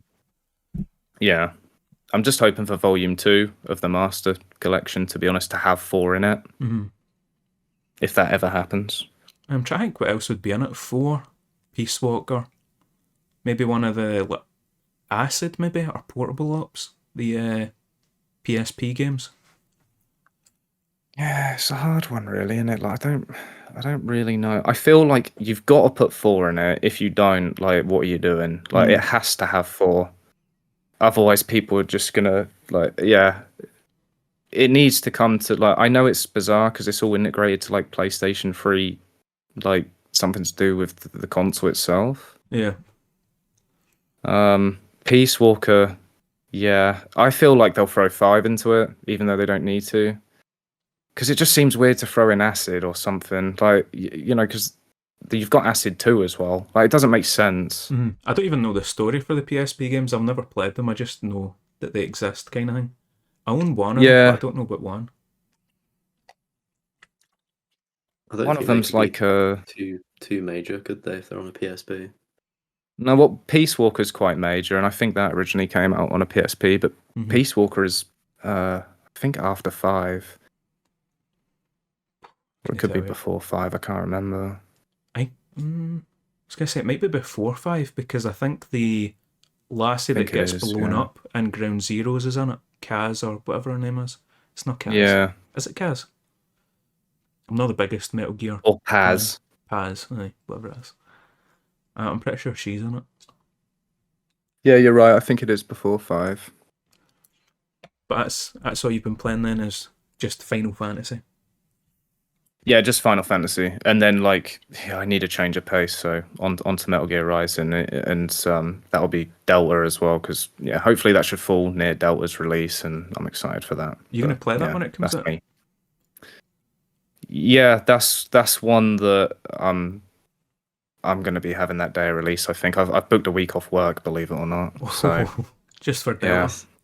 Nice. Well, yeah, I mean, like, obviously family and stuff, but to be honest, mainly, like, yeah, it's half and half. Like, I want to just smash Metal Gear Delta out, to be honest, and enjoy my life for a week.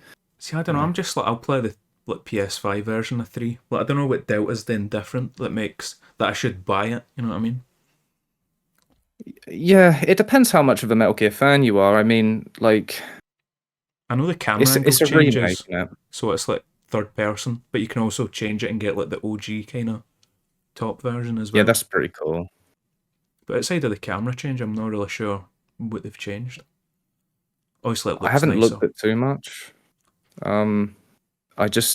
I feel like surely what they've done is they've just modernized it to like play like Metal Gear 5, but it's Metal Gear 3 with, you know, graphics but gameplay of Metal Gear 5. Yeah. I imagine it would be like Resident Evil 2 remake and 3, just how it's just, do you know what I mean? Just, it's obviously just that, like, you're like, yeah, it's good. Like, take the money. Hope so. What about you, Leon? What you've been playing then? Oh, mate, it's not really been an interesting fortnight for me. Actually, it kind of has more recently, but I was lucky enough to get a creator code for Rematch by the creators that made Sifu. So that's been essentially, it's a football game similar to Rocket League. You could compare it as. I did a stream on that. Pretty fun, but unless you're playing with mates, it's not fun. I'm sure Chris can vouch for that. When you play with randoms, they're just the most selfish. Oh, they're so fucking annoying. They think they're the best person in the world, and they're not. So yeah, I've been playing that. Seems like it could be a straightforward platinum to get if you're just, you know, goofing around with your mates. It'll happen eventually, sort of thing. Been working on Final Fantasy IV a little bit, but that was just kind of been put onto the back burner because, fortunately for me, I'm not streaming them all back to back like Merlin is. So I kind of like play one, platinum it, play something else for a bit, start the next one. So that's kind of, you know, in the space that I'm doing now. Obviously continuing with Devil May Cry 5 as well. Oh yeah. Getting close to the end of that one.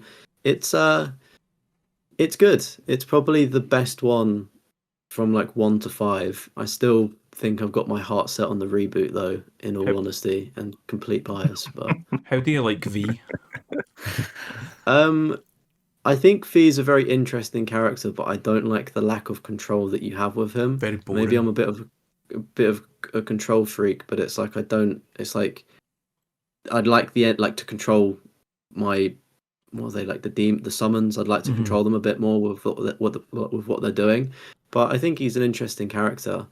Nero as well. I quite like him, but it's just weird. It's from 4 to 5. It's not really about Dante's obviously in it, but I just assumed it would be the Dante show, and it's like it's not. So it's just interesting to get hardcore fans their perspective on things, because whenever I talk about the DMC reboot and things like that, Nero's kind of similar to that rendition of Dante, and it's like, well, you really love him in this, but you just don't like that reboot. Like, come on now. But yeah, the MC5 has been good. It's definitely, when I do make a tier list, it will definitely be near to the top, should we say. Played a game called Amber Alert from a Twitch Tuesday stream as well. It's again had a code for that. It's a interesting horror kind of game, and you're basically being chased by. It's like you're in a slasher movie. To be honest with you, you're being chased, but the game is designed to be difficult, and you will just sort of randomly die or get killed. It's quite brutal. The RNG in it is very painful, but I did actually get the platinum in it yesterday, and I came close to it a few times on stream, and I was like you get to the end of a run, which is like 20 minutes, and then die. And I did that twice, and I was like, yeah, I need to take a break. And I was just sat there off stream doing it the next day, just like, come on, this has to be the one. This has to be a good run. And eventually got it, and I was like, yeah, little fist pump for that platinum trophy. Quite a rare one as well. Did you get 3.5%? I was going to ask if you get first achiever on it, since you get like the code early. No, so when it came out, it was glitched. So I kind of waited for a patch before I played it again, because you need to complete a prologue, and there's a trophy for that, but I never got the trophy. And I was like, that's strange. So funnily enough, my last trophy to make the platinum pop is I had to delete my saved data, reload it, and go into that prologue to do it. So yeah, when it launched, there was a couple of issues with trophies not popping, but that is fixed now, so you can get the plat. I'd assume I'm probably in that there's 10 platinum achievers, so I'm in the top 10, let's say, which is a nice flex, but not many people own it. And then I've started what many people could be giving Game of the Year. I started Expedition 33 finally, and it's been good. I think the jury's still out for me. A better game potentially could come out this year, but if nothing else does, then I think it probably would snag my Game of the Year vote. There's just like a few like nitpick issues that I've got with it, in terms of like the brightness and things like that, and just a couple of like visual things, but it's nothing to really mark down in comparison to Mind's Eye, which was just a clusterfuck of a game. Like, but I'll hold every game to an equal standard and say what I see, and there's just like a couple of things, but it's been great so far. I kind of put it off for a little bit because I'm uncomfortable playing games like that, because I find them a bit challenging, sort of turn-based JRPGs and things like that. And it's been a great experience so far. My eyes are opening to sort of, knowing that I can do other types of games opposed to shoot to kill boring games. Have you guys seen the guy that, I don't know if he beat it, but he had like his parry set at 0, whatever the fuck that means, and he like got through the game, but he's like got perfect timing on all his parries. Did you see that guy? People were accusing him of cheating, so he had to show like the hand cam, and it's like perfect parries every time, but his parries at 0. And I'm like, how difficult is that? Is that like really super impressive? I didn't even know you could change your parry to 0, whatever that means. I thought I didn't realize you could change the gauge of your parry. I thought it was just a parry.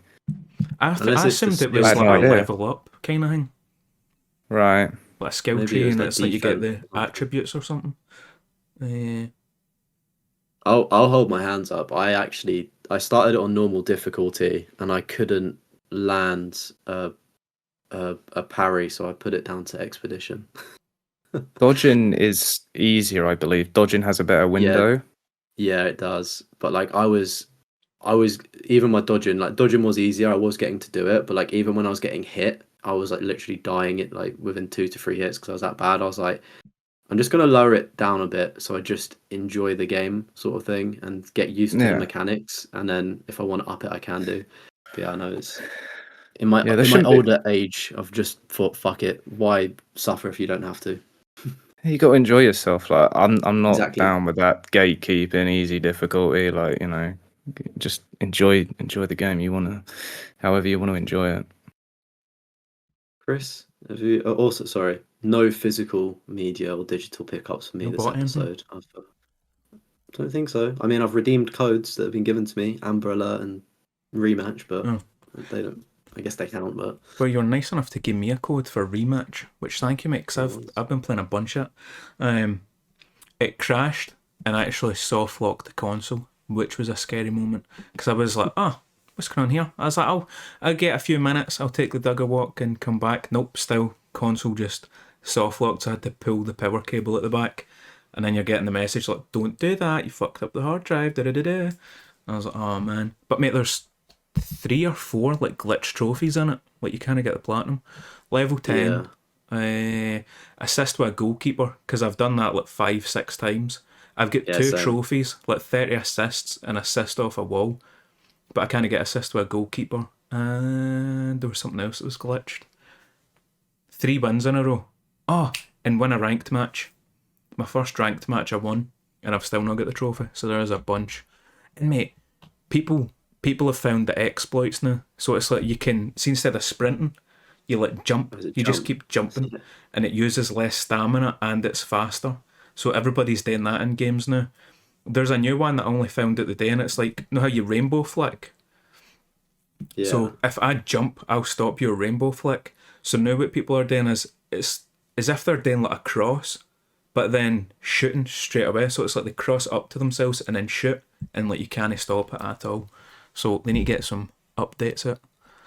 But I think they will. I think it's good. It just needs that little bit of polish. Like I think it's their first online game, so it's to be expected, isn't it? it's one. It should have done the Rocket League approach and launched on PS Plus. See, like PS Plus I monthly, agree. just to get every. Because mate, it's a fun game to play. Don't get me wrong, teammates are fucking useless. You've got your goalkeeper doing a rainbow flick at the halfway line, then shooting right at the keeper, and it's just, mate, what the fuck you doing? Or else ranked is 5v5. So I'm playing as like a defensive midfielder, like holding. I've got the goalkeeper behind me, 3 players running at me, and my teammates are away up the top. Pass it, I'm open, and I'm like, why don't you just want to come back and give a fucking horn? Mate, it's like one of the worst teammates you can find in that game. Like very rarely am I like, I've got a good team. And also like you don't get a, know how you can like in Warzone you can be like stay with team. Oh yeah, like Mate, rematch. Yeah, they don't have that, because like the few times I've found people, I'm like, oh mate, I'd love to stay and play with these guys, but I can't. Had him as a friend, the old-fashioned way. Message him. Would you like to play with me? Nobody uses mics either. But mate, like I said, it is a fun game. Just got a bunch of bugs in it. Controls are a bit awkward as well. See at the start, like It's a weird learning. square to pass, right trigger shoot, X is like your trick moves and stuff like that. It's very, very awkward. Finished The Last of Us 2, the 100%. I got it bang on 5 years after it came out. Nice. I had to get my big brother to cross the crane for me because I couldn't do it myself. I was like, get in here, and I gave him a controller. I was like, cross this crane. And he's like, why? I was like, just fucking do it. Does it first time, and I'm like, you fucking bastard. So Has he played the game before? no, What mate, just what done it what first time. unholy godly skills does this man possess? Mate, I was looking up guides as well, and like some of them were like, oh no, you need to just go fast so she doesn't like hang me. And other ones are like, go really, really slow. If you go really slow, then she doesn't wobble. Mate, everybody's advice was fucking shit. I just could not cross that crane at all. But I got it done. Permadeath difficulty's done. Last of Us 1 and 2, both 100%ed. Played a bit of Split Fiction. My pal. Don't worry, I'm not cheating on you. I'm still going to play it with you. My pal, he played it. He played it with his bird, and very rarely does he like go for platinums. He's got like It Takes Two, A Way Out, Ghost of Tsushima twice, no auto pop, legit. And he's like, mate, I really want to go for the platinum, but she's like refusing to help me. And I was like, all right, I'll download the Friends Pass, and we've jumped around and like done missions and stuff. So I don't think he wants to play the full game. I think he just wants to get the platinum wrapped up. And then, mate, been playing a fuck ton of Tomb Raider, Angel of Darkness. Grinding that one out, and it's a fucking mess. It's fucking bad. And also, there's so many points where it doesn't even make sense, because it's like, so there's one point where I'm getting chased by the police. First off, I use the elevator, right? And I go like, so he's on like second floor. I go to the very bottom. See, whilst I'm going past him on the elevator, he pulls out the gun and points, and Lara just on her knees, you've got me. I'm like, he's fucking 2 floors above us. Get up and fucking run. But nah, she's a quitter. But I see to like pull boxes, because the whole thing is she's trying to regain her strength. You can't pull the box unless you've kicked a door in. You need to kick a door in, which builds up her strength so she can pull the box. And I'm like, mate, that makes zero fucking sense. Same way later on, you can't kick a door in. You need to kick a bridge down to build up her strength to open the door. And I'm like, this makes zero fucking sense. What is that mechanic? Yeah, That's that's so weird. I swear it's got some weird stat mechanic, hasn't it, that one? And then, mate, also, let's see, when you boot up the game, it's tank controls. That get changed fucking pronto. I was like, fuck this. But the only thing with the modern controls is, you've both played like OG Tomb Raider, didn't you? I Yeah. don't think so, no. You know how she can like jump side to side? Yeah. You can't do that. You can only, like, wherever you jump to, she always looks. So you can't do like that side jump, which gives you, I think it gives you like a wee bit more height. Because I was using a collectible guide, so I don't need to do multiple playthroughs of the game. Well, you need to do 2, but I'm like trying to keep it as minimum.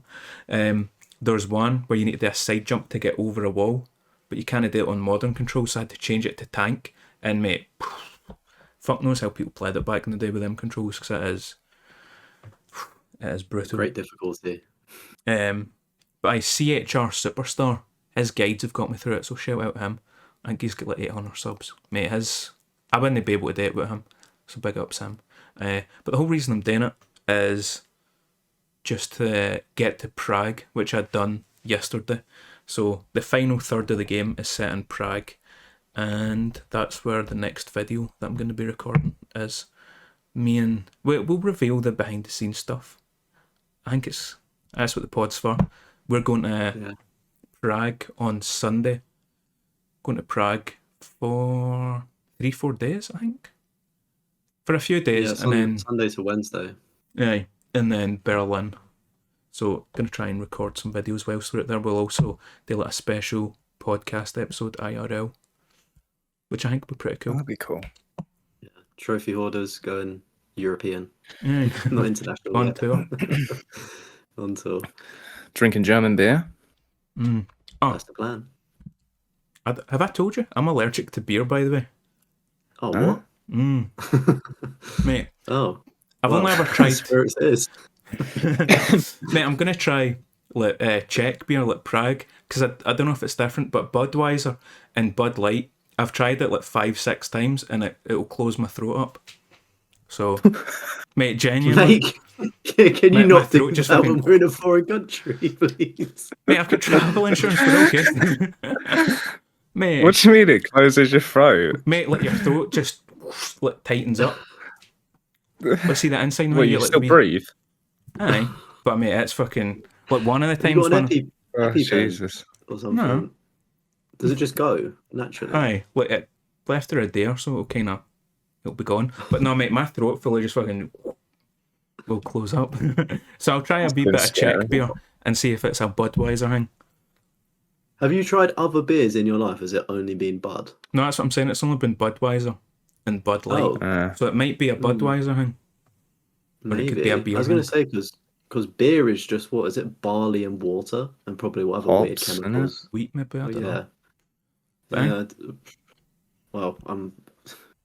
Hopefully this stuff goes fine. You'll Could see be if the there's going to be a final video or episode.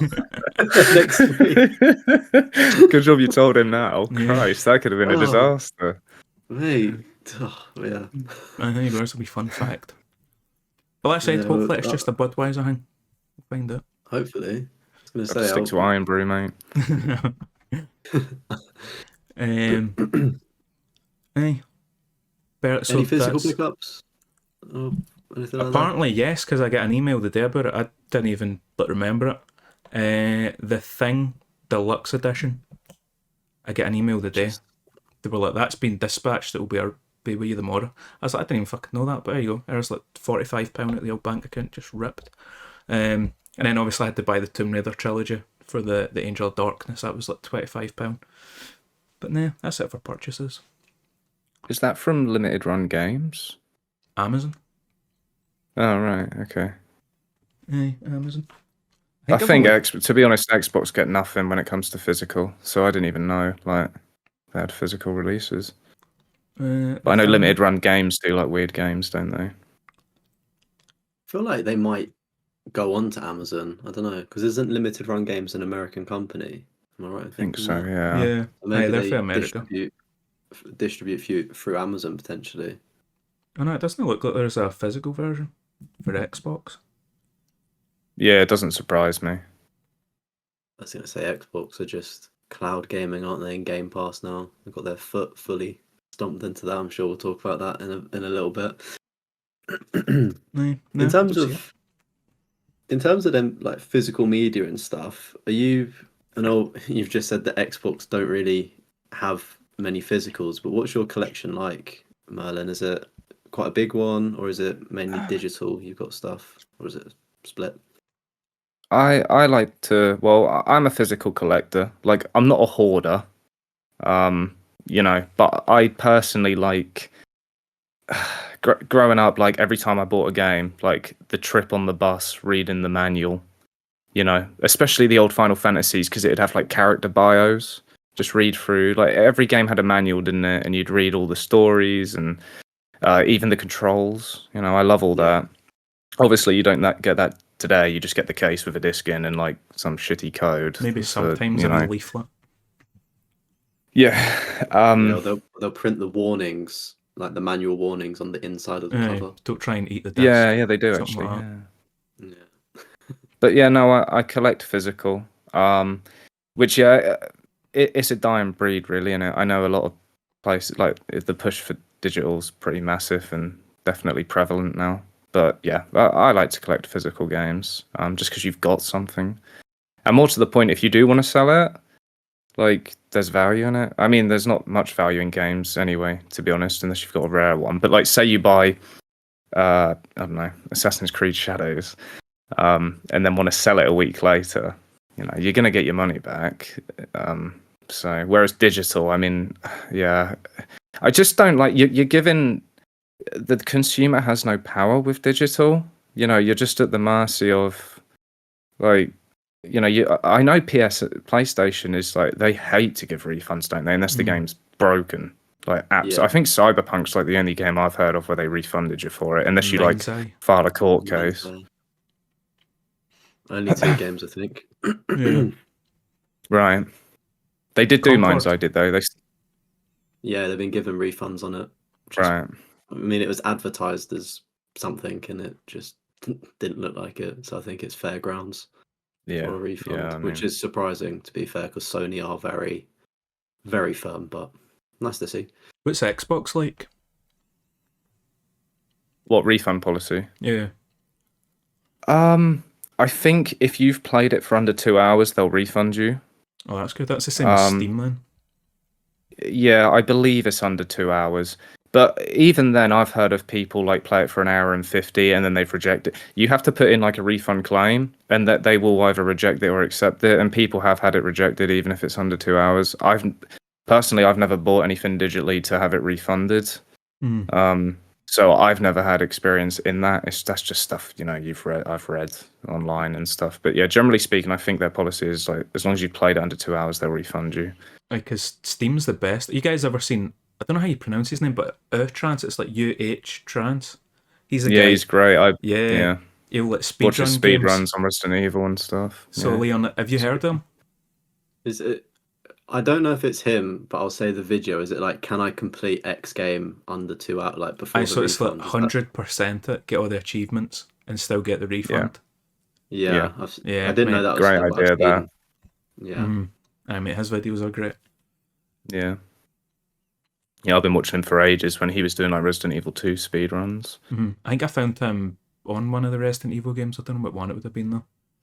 But I like his videos. Yeah, he's cool. But mate, the thing I like about like, physical collections is like, because me and my pal kept doing it, especially see at the start of like the PS5 like console generation, it'd be like, right, this AAA game's coming out, like Spider-Man 2, for example. He'd buy it, play it, and then just get it to me. So then I've saved £70. And then like when Mafia comes out, I'll buy it, play it, and then when I've completed it, I'll just get it to him. So well, it's saving money. Because there's no point in both of us buying it and being out of money, you know what I mean? Whereas digital, you're humped. Well, Unless digital you is like game retail as share. well, isn't it? And Sorry, you mate. can get it cheaper. Unless it's on sale. I mean, it's a weird one because I use Shop too, and I think there's a couple of others. But let's say a game is £50, I'll buy a £50 voucher, but I'll pay £40 or £44 from like the third party website. So it's like even though you're technically paying full price on the store, I've almost paid potentially what the physical was. So I kind of weigh Yeah. up my options whether I'm gonna buy digital or get physical. I'd say within the last 6 months to a year, I've definitely been more on physical. I just think it was down to laziness when I did prefer digital media, just because you didn't have to do anything with a disc. But yeah, I feel like it's almost now. It's just you want to show a bit more support for the devs and stuff by getting a physical copy. Like I brought Death Stranding, the first one. It's still in its wrapper. It's on PlayStation Plus, but I was like, here, take my money. The thing I'm worried about with digital as well is like getting banned, and then that's all that money just gone. Oh yeah, Yeah. Mate, see if I had a hot mic on during playing rematch, my PlayStation account would be catching gone. a case, mate. Yeah, jail, straight to jail. Don't pass go. But we're Does all, it work like that though? Can you not have a second account, but as long as that's like, it revokes like literally all your digital games. Like say you get banned. I think if you're banned, that's it. You can't connect to like the PlayStation Network, so you can't get access to the Oh store. right, okay. I've never had my account banned, thank God, but that's Yeah, the way I 'cause- think Yeah, it that- works. Because for our video game book club, if I know that I'm not going to play the game and platinum it, I go on my alt account. But basically, if you have your main account with it downloaded, that has all my subscriptions, you load up the game or whatever, then you just switch accounts. So if Yeah, that main yeah. account was banned, I wouldn't be able to get in. So I think it would just zip Okay. everything from or from the account. So yeah, it's a That's scary the thing. hours. That's ridiculous. Because people have thousands spent on a digital library, don't they? Like Oh. thousands, Yeah. if not It's one of more. the ones. I'd be interested to see if that did happen, what would happen at court. See for like consumer rights, especially in the UK. I think we're pretty decent for consumer rights.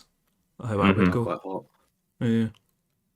But it's whether your average person could afford to take Sony a is it billion or million? How much they're worth? It would be like Can we a afford? what's it called? Where it's like a group Is debt. Because it's happening right now in Finland, I think. Finland are suing PlayStation. A bunch of people have got together for. I think they're getting overcharged on the PlayStation Digital Store. So they're taking them to court. Conglomerate? Would it be a conglomerate it's called?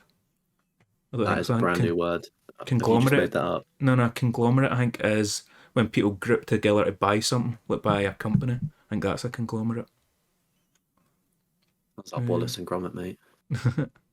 Finland What's suing PlayStation. Merlin? What's the most expensive game in your collection out of interest? Have you got any like hidden gems in there that could be worth a little bit? Well, like an old retro one or something. Potentially. I Or mean, even Deadpool, for instance, it's not the oldest game, but it can fetch you like 60, 70 quid.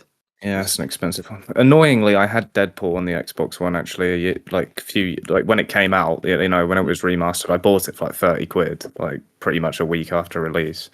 And then like I completed it because it's quick and easy, and I completed it. I think I like sold it, and I basically got my money back. But realistically, if I'd have kept it until now, I probably would have got more for it. But yeah, all of my like proper retro ones, I guess I've sold, to be honest. I do have Xbox 360 games still boxed up. But yeah, I mean, I've got Baldur's Gate 3 sealed, and it's like the collector's physical edition, like that you had to buy from like Larian Studios. Like it got shipped from like I don't know wherever they are, Europe somewhere. That comes with 4 discs or something. Believe it or not, it's mad. It comes in a massive box, got loads of artwork and all that. Nice.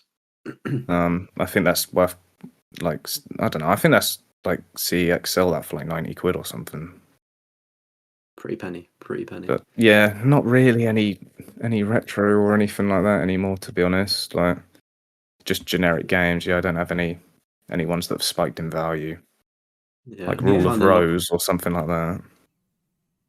Yeah. was What gonna did you say, Chris? Bomb Chop put us onto that Game Eye app, Game Eye, and that's where you like scan it all, and it like tells you like the value of all your games and stuff like that. I just pulled it up there.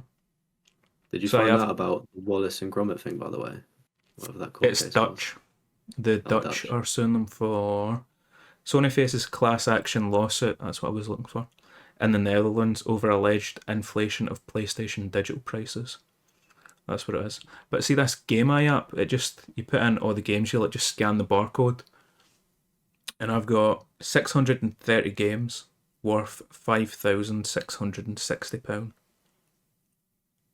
But mine's goes back That is to fucking crazy.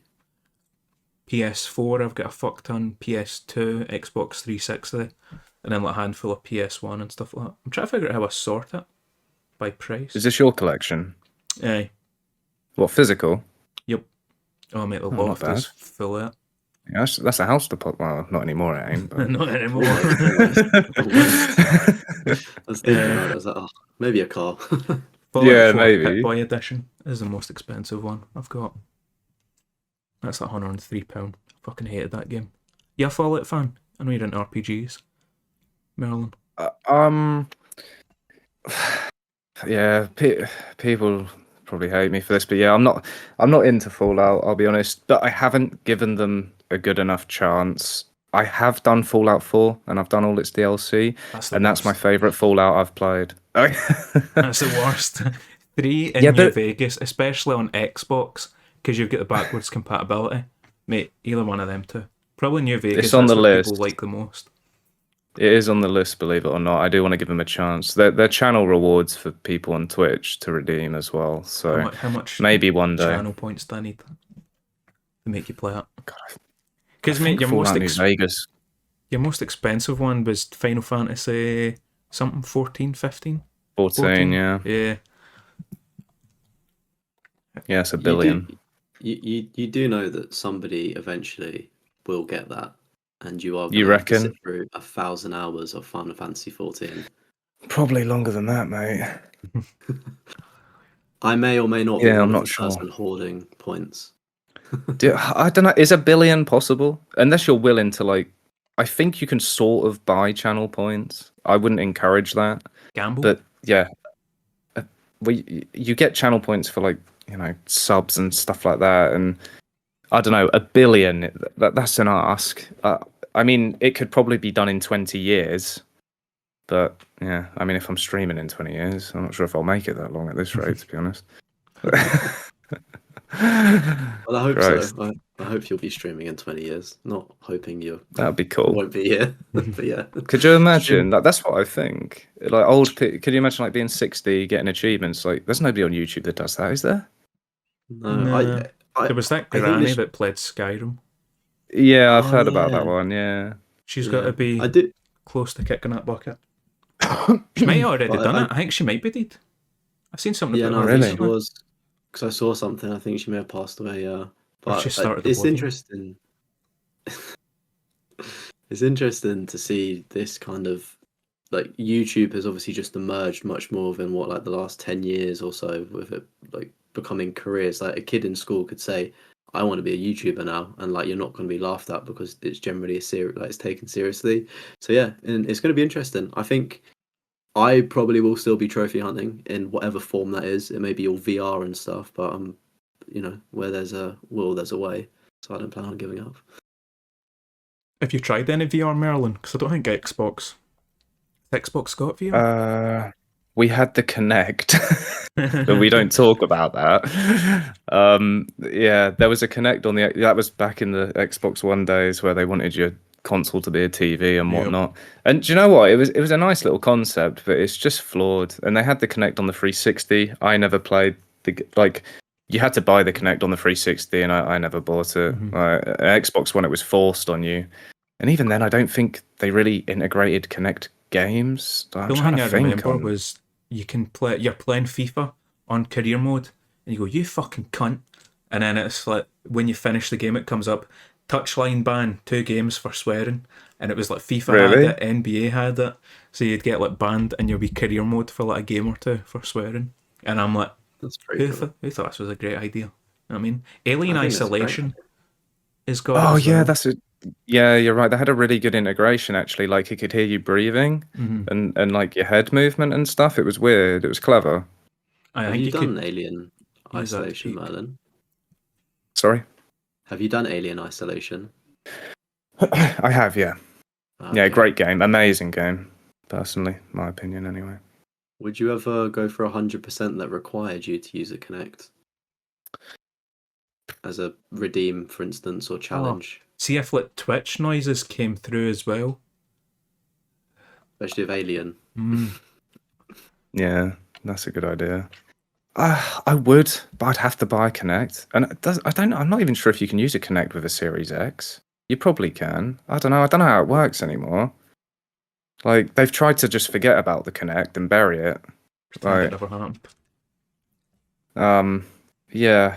I mean, I'd have to look at the games. There's probably some weird Star Wars, Fruit Ninja game for the Xbox or something, I'm sure. But, Yeah. Angry Birds. There was that dancing game, yeah. the Star Wars dancing game that had to connect. You know what I'm talking about? And they like remixed Yeah. songs. Yeah. Like I that remember them Jason playing it. Derulo Vaguely. riding solo is I'm Han Solo. They done stuff like that. The music actually Yeah. slapped, to be fair. It was in a Big Bang Theory episode and it did go off, to be Oh, is it? fair. No, yeah, Connect is a dead peripheral, to be honest. Like there'll always be people that support it, but yeah, that was back in the day that was all conspiracy. Oh my God, Microsoft's watching you and all that. It's like, oh Jesus. Aye, there was the Right. thing where when Netflix can tell how many people's watching the TV, and it was something about like your account settings. So it'd be like 8 people are in this like room watching Netflix right now, but your whatever it is, your account that you pay for, you're only allowed 4 people. So the TV show would just boop, stop. That's what all the conspiracy theories were. And then obviously there was always Yeah. watching you, always listening. Kind of like your iPhone. I love a conspiracy. That needs to be a topic. We The need like a greatest good conspiracies. conspiracy theory, don't we? Yeah. Just patch the video games for one episode and talk about Helen Keller faking it, something like that. That's true on your mobile though, isn't it? Like the amount of times, especially recently, you'll be talking. Like I bet you if I go on my phone later today after this, there'll probably be something crop up trying to sell me the Kinect on Xbox One. It'll be like on the Google News or something, I'm sure. We were talking about Berlin, and I get a TikTok for the Berlin cyber brothel. Well, I mean, that's definitely Uh, just your algorithm, isn't it? I don't think. No, Yeah, that what was is it? iPhone listening to me. Brothels and people sleeping at night or something. Straight out of Detroit Become Human. I don't know if you've played that. Is that a PlayStation exclusive? I think it is. PlayStation PlayStation exclusive. only, yeah. There's like a cyborg brothel and a lassie kills a guy in it. And now in Berlin, you can go visit a brothel and bang some AI robot.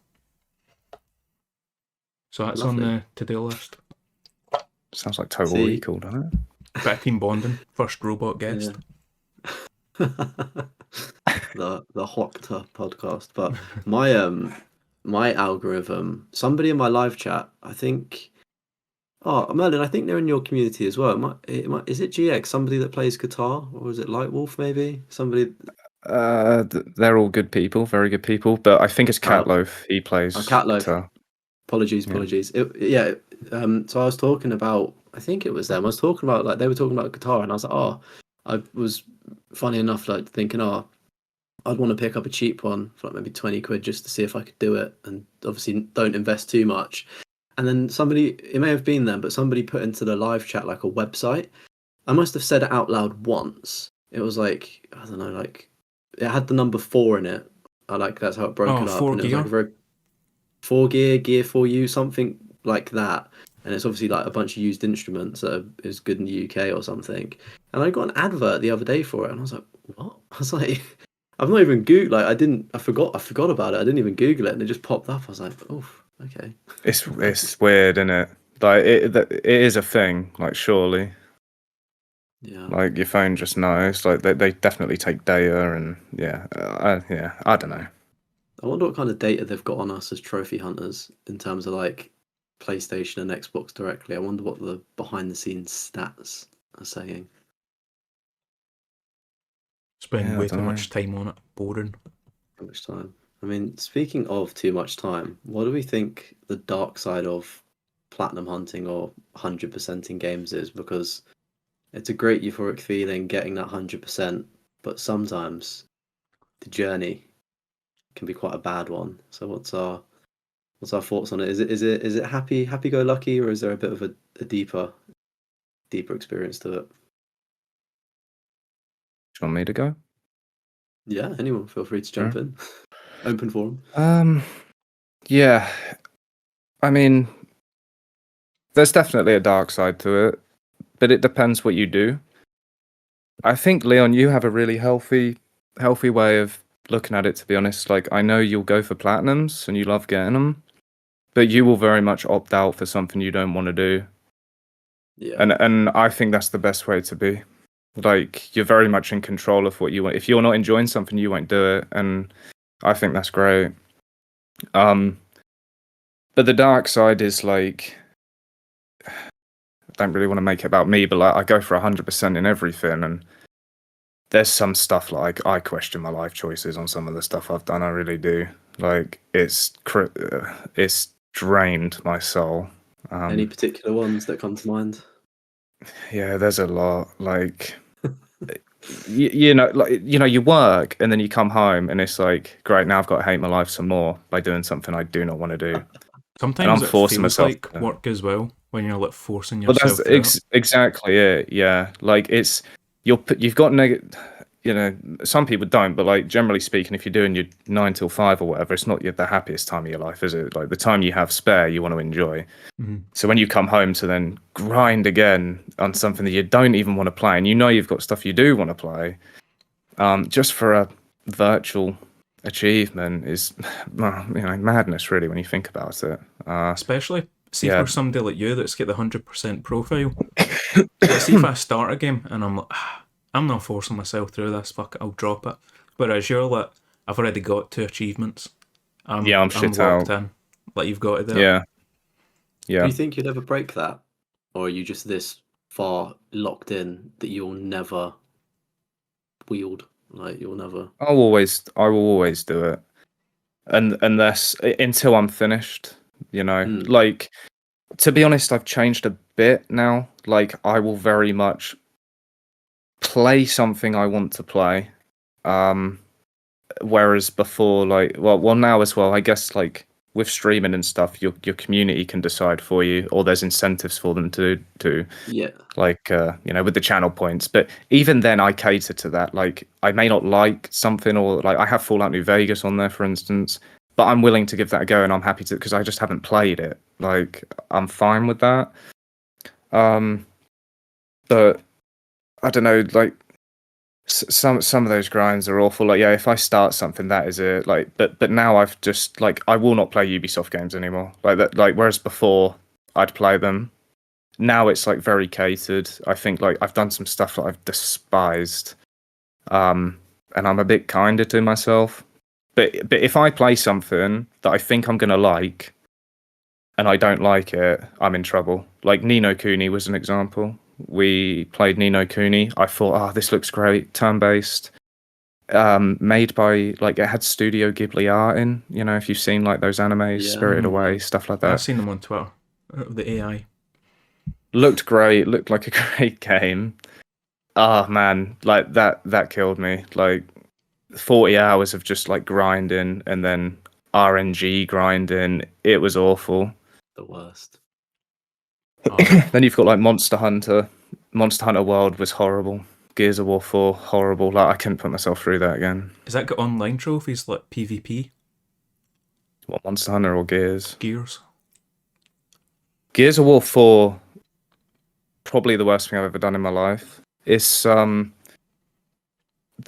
original 100. Well, I say the original 100% at the time wasn't too bad, fairly tame. Like it has the, iconic seriously achievement that was like easier than previous seriously entries. What does that involve, though? So usually, like with each iteration, you're getting Gears Reloaded, aren't you? Mm-hmm. So you'll probably see that I will be very surprised if that doesn't have a seriously achievement or trophy. But that'll be 10,000 kills online. It's basically one of the most iconic grinds on Xbox, like when achievements started. I'm And with imagining each, the load times as well. It must have taken so long to do back in the day. yeah, and the original version, like if somebody left the lobby, your kills just didn't count. So like the game had to start and finish, and everybody had to stay in lobby.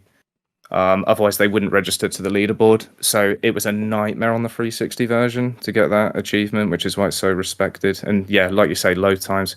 It was also only, was it 4v4? And you only had one life because you only had Execution or Warzone. Whereas now you've got the likes of King of the Hill, where it's just infinite spawns and you can like get 100 kills in a game. So it took a lot longer on the original ones, but each iteration of Gears has a seriously achievement, and yeah, it changes. Gears 3 was the worst, and Gears 4 was just like a list of things, like complete the campaign on Insane, like do like everything on Horde on Insane. I think you had to play some multiplayer. But the worst thing about Gears 4 was they just added DLC and DLC and DLC, and it was hard. Like required multiple people. Some of the shit I had to do with mates on that was ridiculous. You had an Iron Man mode where you couldn't die, and you had to do it on hardcore, which was a one life mode. Yeah. Oh, and there was like it was very monetized. Like it had Gears packs, like loot boxes, and you had to level up like all of your Horde cards to level 6. But I could not for the life of me get one of the cards in these loot boxes. And you could either buy them with real money or you had to grind currency in game, and it was just such a grind, man. That was horrible. Did you ever put money onto it, or was it more of like I'm not putting money into this? Oh, I for never free? bought packs on that game. Screw that. Like yeah, they ruined that franchise, man, with Gears 4. Like that was it for me. Is that the one where you Was it play as still a the girl? same? Or is that 5? Gears 4, yeah. 4. You do in 5 as well, but Is it been like the same devs? I'm not really too familiar with it. Like, or no, did it used to split be up before? sorry. That used to be Epic Games, and then it changed to the Coalition with 4. Okay, so Because when did makes Cliffy sense. B leave? Did he just After do the Gears first 3. one? Or was it 3 he left? Yeah, Gears 1, 2, 3. 3, in my opinion, was the fucking it was the best game. I never Best played Gears 1 game. and 2. Did you not? Yeah, that's the only ones I played. Because when we got the 360, it was Oh. like the bundle of 1 and 2. Oh yeah, 3. yeah, the double game Yeah, pack wee bundle. double Yeah, pack. One of them. Mate, I'm looking forward to getting to play Gears. I've not touched it in ages. Yeah. But the idea of like, online trophies, I'm not a big fan. Because, mate, I've seen like the clips of people playing online, and I'm like, mate, I would just put the controller down and walk away. Because it's like cover to cover, but they're like running towards you, but going left to right on the walls. And it's like, mate, the fuck? It's like something at a horror film. Like, wouldn't stand a hey, it's chance. crossplay. We can all play it together. We'll carry each other to it. I ain't carrying nobody, mate. I'm getting You'll be carried. carrying us. Yeah, I'll carry you. You'll be all I was right. going to say, do you really want to open yourself up to the 10,000 kills again if that's a requirement? Yeah, so yeah, we've got Gears of War Ultimate Edition, which is literally what Gears Reloaded is. It's the same game, man. So Xbox just yeah, it's ridiculous. Like for you guys, if you're PlayStation through and through and you're now getting Gears, like you're really in for a treat because it's a great franchise, and to experience it for the first time, I'd love to experience it for the first time. It's gonna feel dated to you. Like it feels like an old game, But at least it's new for you. But like on Xbox, it's literally Gears of War Ultimate Edition. Like we've already done it, but I'll happily do it again. Like I love the multiplayer on Gears, despite how inconsistent it can be at times. But Yeah, it does seem exciting. And what's that? August time, I think. Is it August it comes out? So yeah, it should be August good the fun. 24th or something, 26th, I don't know. Nice.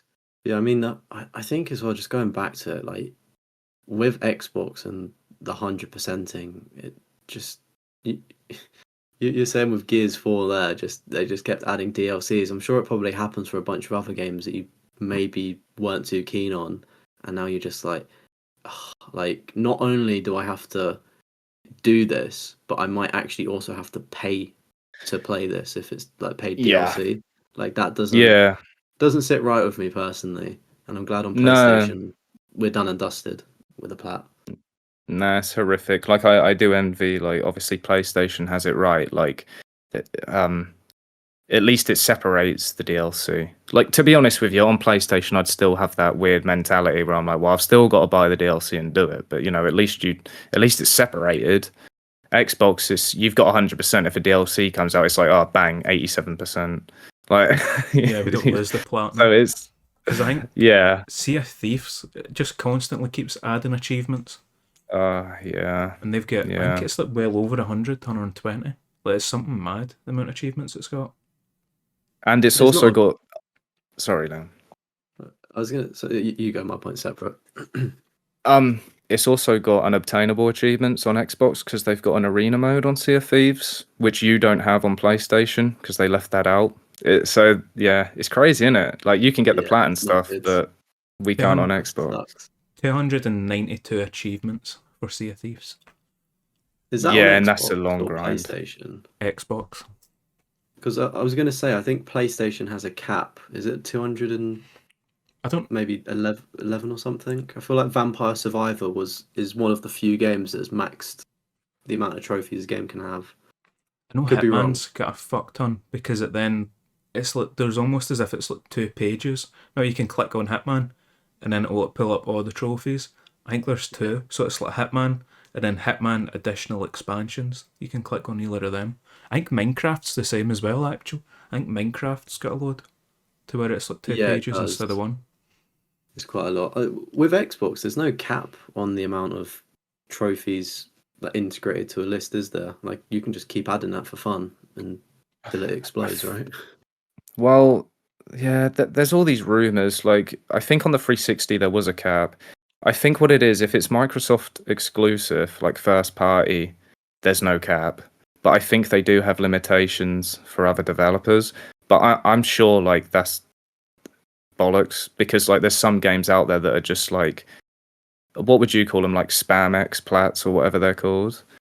Well, there's like games on the Xbox that are like that, but and ours is done in gamer score, right? So like we don't have a platinum or anything, but like people grind for gamer score, and I think that's like the equivalent of a PlayStation level because you have levels, don't you? An X amount Yeah, of we do. trophies, and then Yeah. your level goes up. Yeah.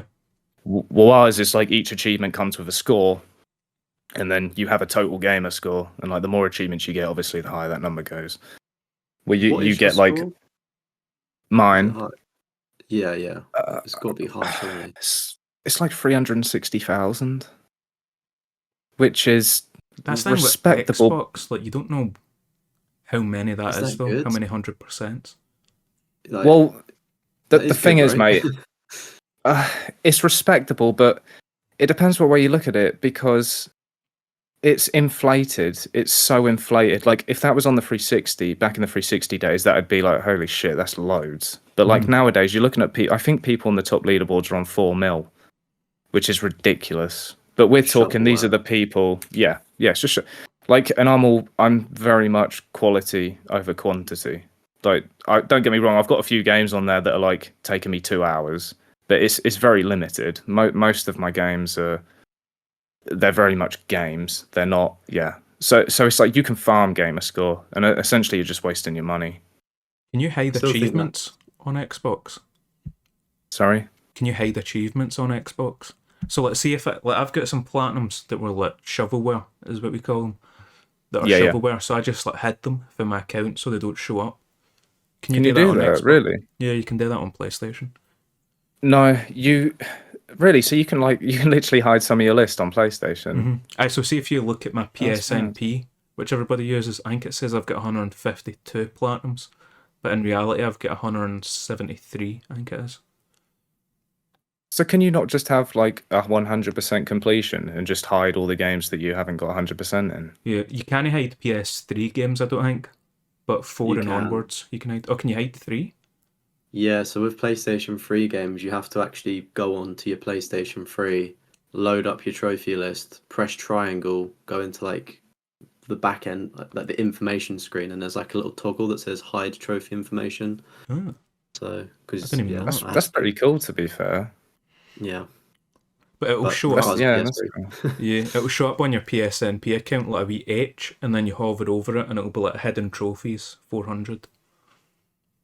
So you Right. can So tell if literally, somebody's hidden.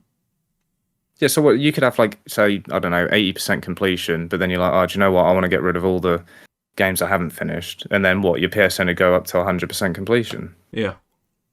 Oh, great. I don't know.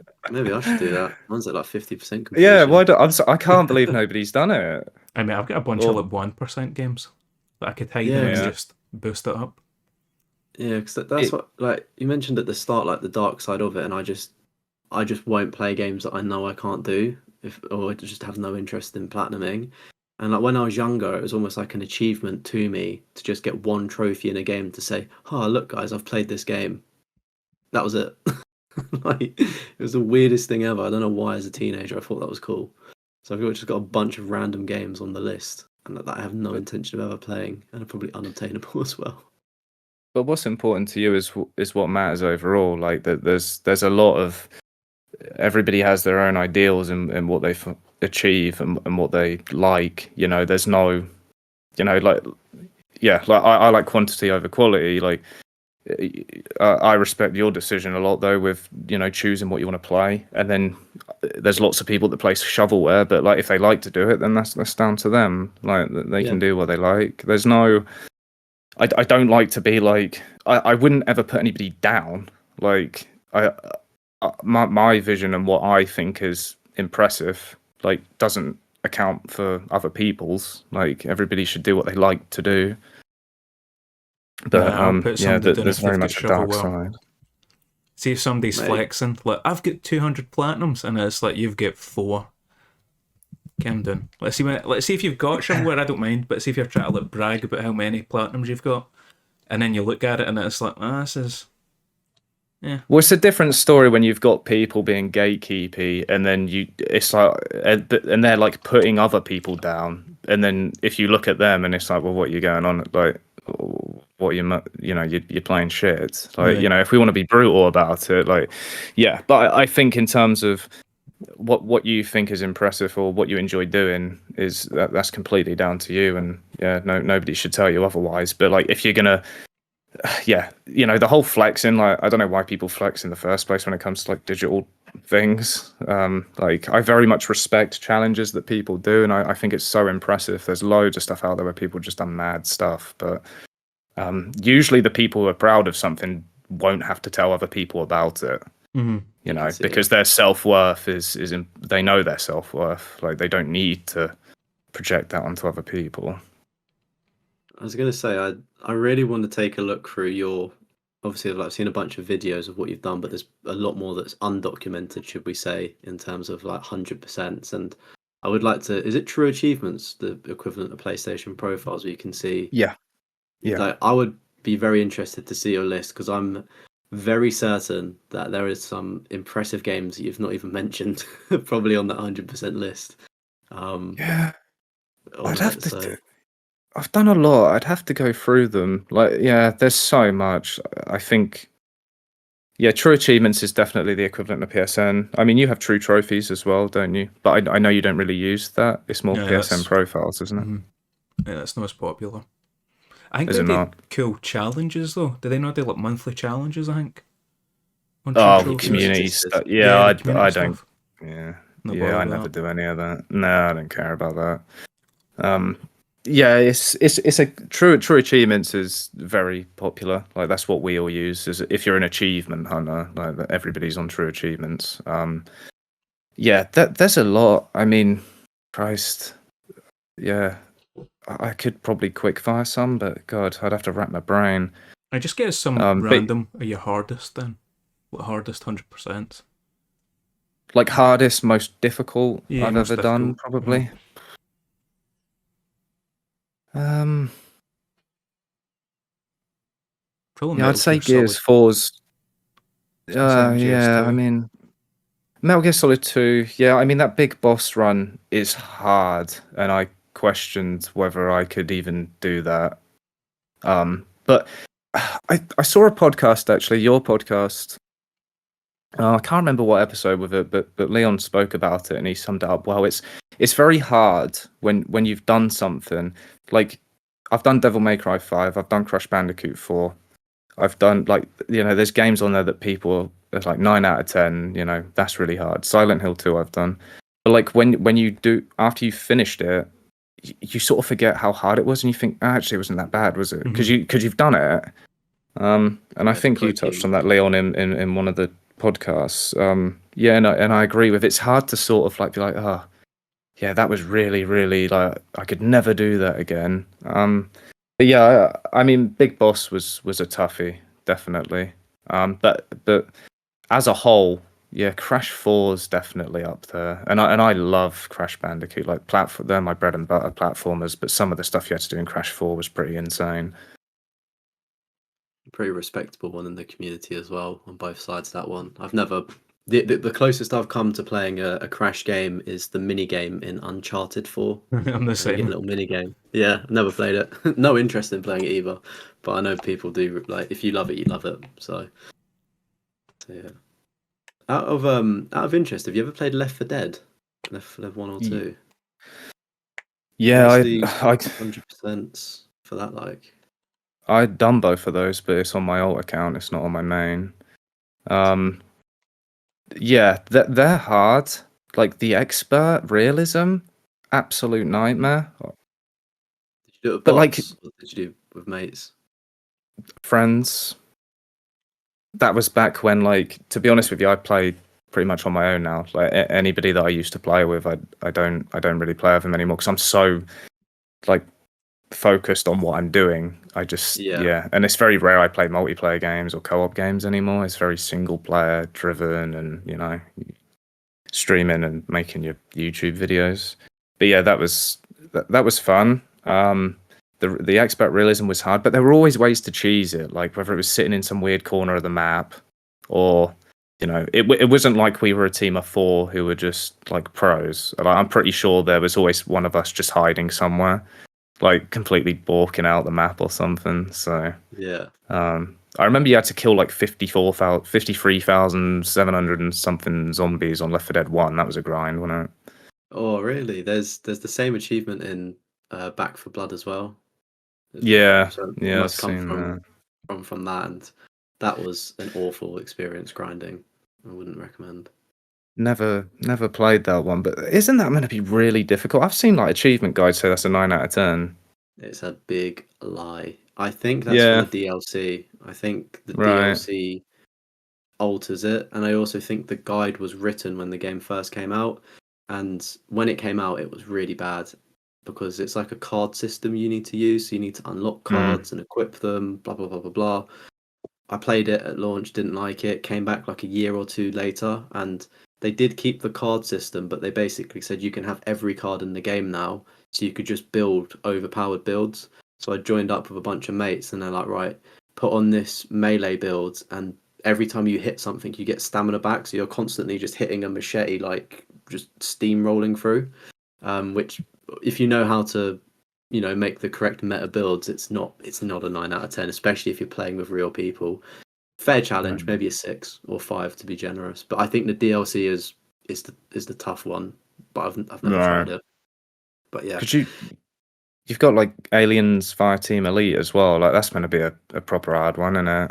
I've not platinum that one. No, I did start that with Bomb Chop and Platinum Opus, but it's one of those ones where just it's so hard to try and schedule 3 different YouTubers to do it. Of We did have course, like a yeah. weekly thing, but I don't know, the game itself was just a bit of a tedious grind. It's not like it was fun. Like if it was Left 4 Dead, I'd happily grind that because I find that enjoyable. But the Aliens game was just very meh. So I just never. had like a sorry, I just had like Left 4 Dead. Like I think it was great at the time, but I still wasn't like that convinced with Left 4 Dead. I thought it was a bit basic, like in terms of it had like 4 maps and what 5 scenarios within the maps. I just thought like that was quite minimal content even for back in the day, and I think the hype around it was the co-op. Like you play that single player, it's boring. Like I mean, Yeah, you'll have fun, but you can't like you'd feel. I remember buying it and playing it on my own and thinking, oh, I'm just not in. You know, I'm just not into this. Like it's short for starters, and like playing with bots was boring as anything. Like it's definitely a co-op game, but yes, it's beloved, isn't it? Everybody wants a third one. I think it's the yeah. online as well, the PvP people loved. Because I just played the Versus, campaign. Yeah, I played the Oh campaign with my God, brother, and I was like, all right, I'm done. Tried versus, and I was like, absolutely not. Just I put it loved away. it. I Nah, I I was loved forgot so it. about bad at it. that. It was Scavenger or so something, fun. wasn't it? There was scavenger, which was I think you're getting like oil or something to fill up a generator or whatever, and then there was like survival mode as well. You'd get like medals for. Obviously, it got progressively harder. Then there was the versus mode, which like you're playing against people that are playing as the infected. I don't know. Like for me, it just worked. Like I don't know. I've got a lot of good memories, but I'm probably sure a lot of it is one, nostalgia, two, being a teenager that loved zombies and gore. Like if I was to go back to it now, it's never going to be the same. Maybe Left 4 Dead 3 would bring that twinkle back, but I'm happy to leave the memories in the past. But it's on Left 4 Dead. It's obviously quite an old game. I don't know if you answered this earlier, but like, how long have you been trophy hunting Merlin in total? Like, years, is it?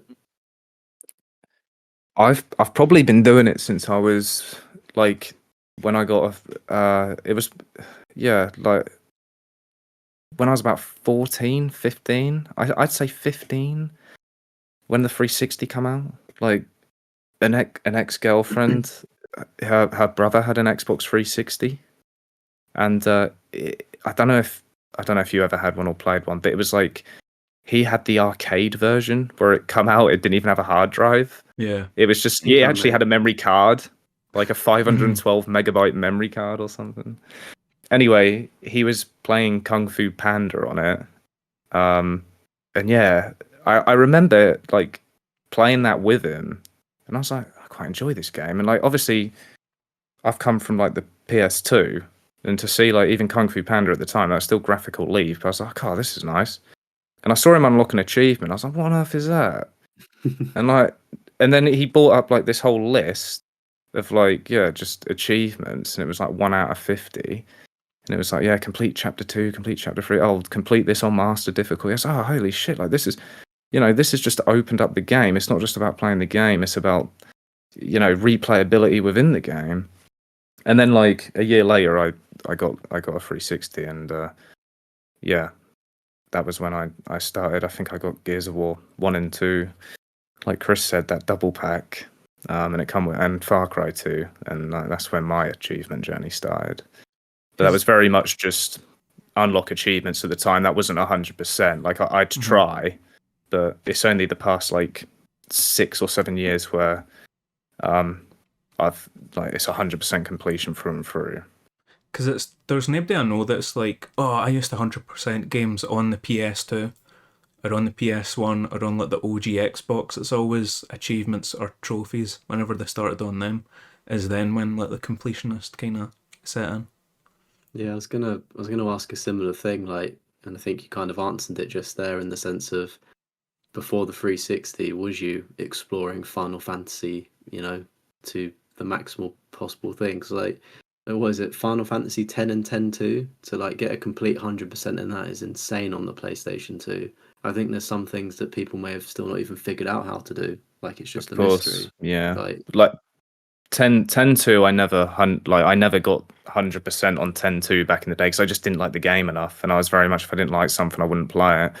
Final Fantasy X I loved, and I probably had like 3 different save files, and they all had 100 hours on them. I've done so many playthroughs of that, and I remember like that was back in the day. I didn't really have internet either. Like I think the closest I had to internet was going around my grandma's and looking at game FAQs because she had a computer, but we never had one. And then I'd print off like the ultimate weapon guides for Final Fantasy X to get like Tidus's Khalid Bolg or whatever, take it home, and then be like, oh, right, so I need to get the Sun Cycle and all this. That's what my brother would do. He would go into the school and then into the ICT lounge and go on and then just print off all the walkthrough guides and all that stuff for Final Fantasy, how to get on the shit. It's pretty much what I did. I think I used up all my relatives' ink doing that. Yeah. But yeah, I mean, like obviously, like probably like you, like I played a lot of games, and I always finished them and did loads of things. But like I never did specific stuff like max out the sphere grid in Final Fantasy X, which is like an achievement or a trophy nowadays. I got all the Aeons, I think, back in the day, and I was like amazed with myself that I got Anima and like Mega Sisters and stuff, because some of them were just like I say, you didn't have the information that you do today back then. I mean. It's impressive, so you had to play it. What you had. Yeah. But I think trophies, achievements just add replayability, don't they? Which is really nice. Is that a good thing, bad thing? Great in games you love, terrible if you're obsessive with them in games you don't. I think it also, a lot of the time, pushes you to try difficulties you wouldn't normally do. Like, I would have been fine having played, like, Last of Us 1. I played that through on normal, and I was like, oh, what an amazing game. But then see years later when you play it on Survivor, it's like, oh, this is the difficulty the game was made to be played on, because you get nothing. And you need to rely so heavy on like stealth, it makes it so much more realistic. And it's like, this is the way. But I'd have never experienced that had I not had to get a trophy for it. Yeah, 100%, yeah. I think as well, if it can give you a deeper appreciation for a game. Not like I've kind of accepted with Devil May Cry 5, I don't like it enough to want to go for the platinum, but it plays well enough where if I did like it that little bit more, I could have been tempted. And I do think it gives you that appreciation of, and I think that's why a lot of people do love Devil May Cry, because you play it once, then you play it again, and you're constantly getting better and better and better and being able to pull off these insane combinations and do higher difficulties and get all these S ranks and stuff. So I think, without the trophies, wanting you to do that, some people would probably just be like, oh yeah, fair enough, we can leave it there, sort of thing. So one of the topics you guys wanted to talk about, and I'm going to leave it more to yours, is music and video games. Because it's one of the things where it's like, to be honest, I don't really pick up on it a whole lot. It's kind of like movies, where it's like there's points where it's like, it helps you like feel stuff more, or like set the tone, set the mood. But I've never watched a movie and been like, oh, that's the wrong type of music. You know what I mean? I'm not a big music guy in games or films that really pick up on them a whole lot. But what about you guys? I think I think in movies, I think it's a lot easier for me to notice and like pick up on, should we say. I feel like in games, we almost take it for granted because it's just weaved in so well that you don't even know that it's there, but it is. And it's almost, I think in my older age, when I've, come to appreciate games a lot more and, cinema a lot more, I'm looking out for these things now. So like before, I didn't really pay attention to video game soundtracks. Granted, if it was in my face, like a Call of Duty main menu, like da da da da da da, like I'd be, oh, okay, that's pretty cool. Devil May Cry, that's got good music. Yeah. And yeah, just even just now, it's just the little things that you hear. And as well, I think especially being a content creator now, when I'm playing a game, I'm always listening for a song that I can layer in a video, whether it's for a hype moment, whether it's for like a mellow bit. I'm always kind of on the listen of, I'm going to put that in my basket and use that later as well. So it's just, it is important, and it can help, move the game forward and help the flow of it. That's as much as I have to say. I feel like Merlin probably has a greater insight to this topic than I do. No, I very much agree with you. Like, you said a lot of what I'd say, to be honest. Like, I feel like as you get older, you learn to appreciate these things more. Like, I probably wouldn't have noticed it years and years ago, but I feel like if you took music out of games, I'd very much notice it. And I think it's about, for me, it's like half the game, to be honest, because it sets such a tone and it makes you feel like, imagine if there was no music in Silent Hill 2. And there's times where there isn't music in Silent Hill 2, and that adds to the atmosphere actually. Feels But weird, it's just doesn't it? dead silent. Yeah. Yeah. It's about when you use it and how you use it and what it represents. But yeah, it very much, I feel like it adds so much to a game, or it's memories as well. Like, can you remember the Black Ops multiplayer lobby music? Like, That was what my poor oh attempt my was. god, yeah, that's iconic. But I can't. But then I can't remember many Call of Duty lobby musics anymore. I just don't think they're that good. Rain in the But like Fire. Black Ops 1, I'll always something like that. remember. The Black Ops 6 one was quite catchy. I know Black people Ops don't 6 really was like. actually quite good, to be fair. I Yeah, liked but I it. still can't remember it. It's like Rain in the Fire. I didn't know it was rain. Yeah. I thought, do you know when you listen to a song and you don't know what the words are and you kind of just make up your own, and then you see the lyrics and you're like, ah, I've been singing the wrong song. Yeah. So, but Modern Warfare Yeah. 2's main menu, I thought was quite iconic as well. Yeah, I can't remember that one. Is that the It's, multiplayer?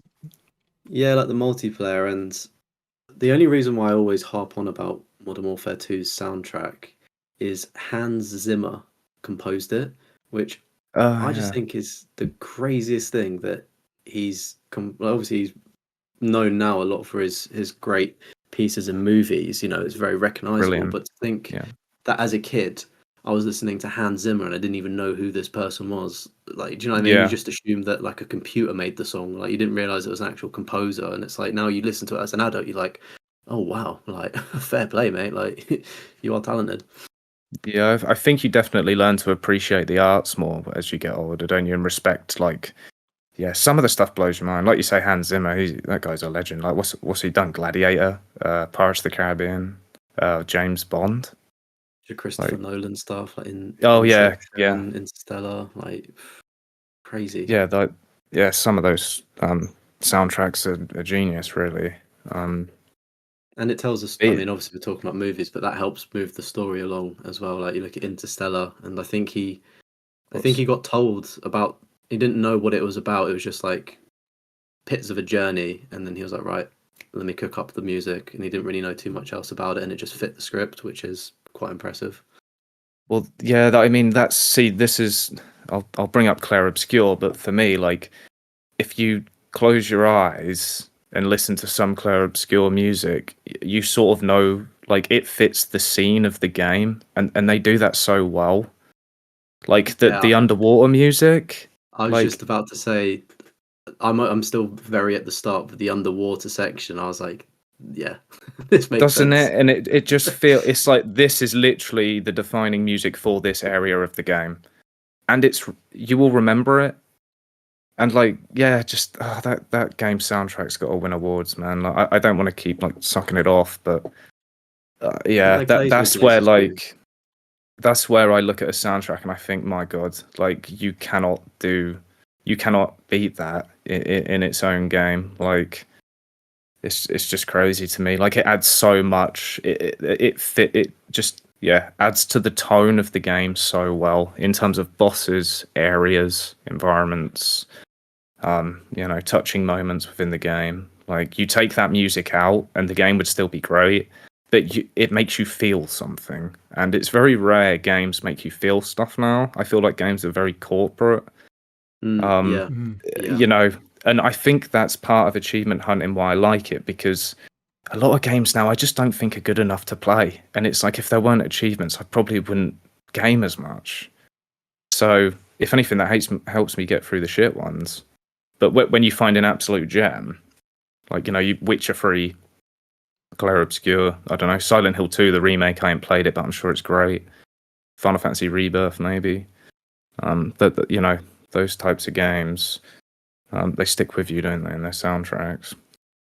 Yeah. Yeah, I was gonna say that underwater section in Expedition 33. I felt like I was in the Little Mermaid, just underwater chilling. Like it was brilliant. I was like, yeah, this is such a good vibe. But yeah, as I said, not seen much of the game, but the boss battles, or I guess maybe if you could call them boss battles, but the things have done it. It's very fitting and it works. And I'm listening to it as well, almost not like a critic, but I'm like, yeah, do you know what? Like, you actually, most games probably wouldn't have actually had any music here, but you've still got a little light something just to keep it ticking over in it, and it works well. Yeah. Um, in terms to just round out this topic, then, if we just go around the room of maybe top three soundtracks that if we've got a top three, it doesn't have to be in a particular order, but just show some love to soundtracks that have stuck with us, I guess.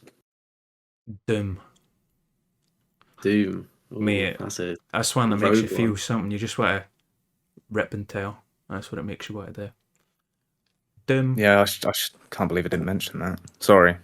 Vice City, but OG Vice City, not the remastered version.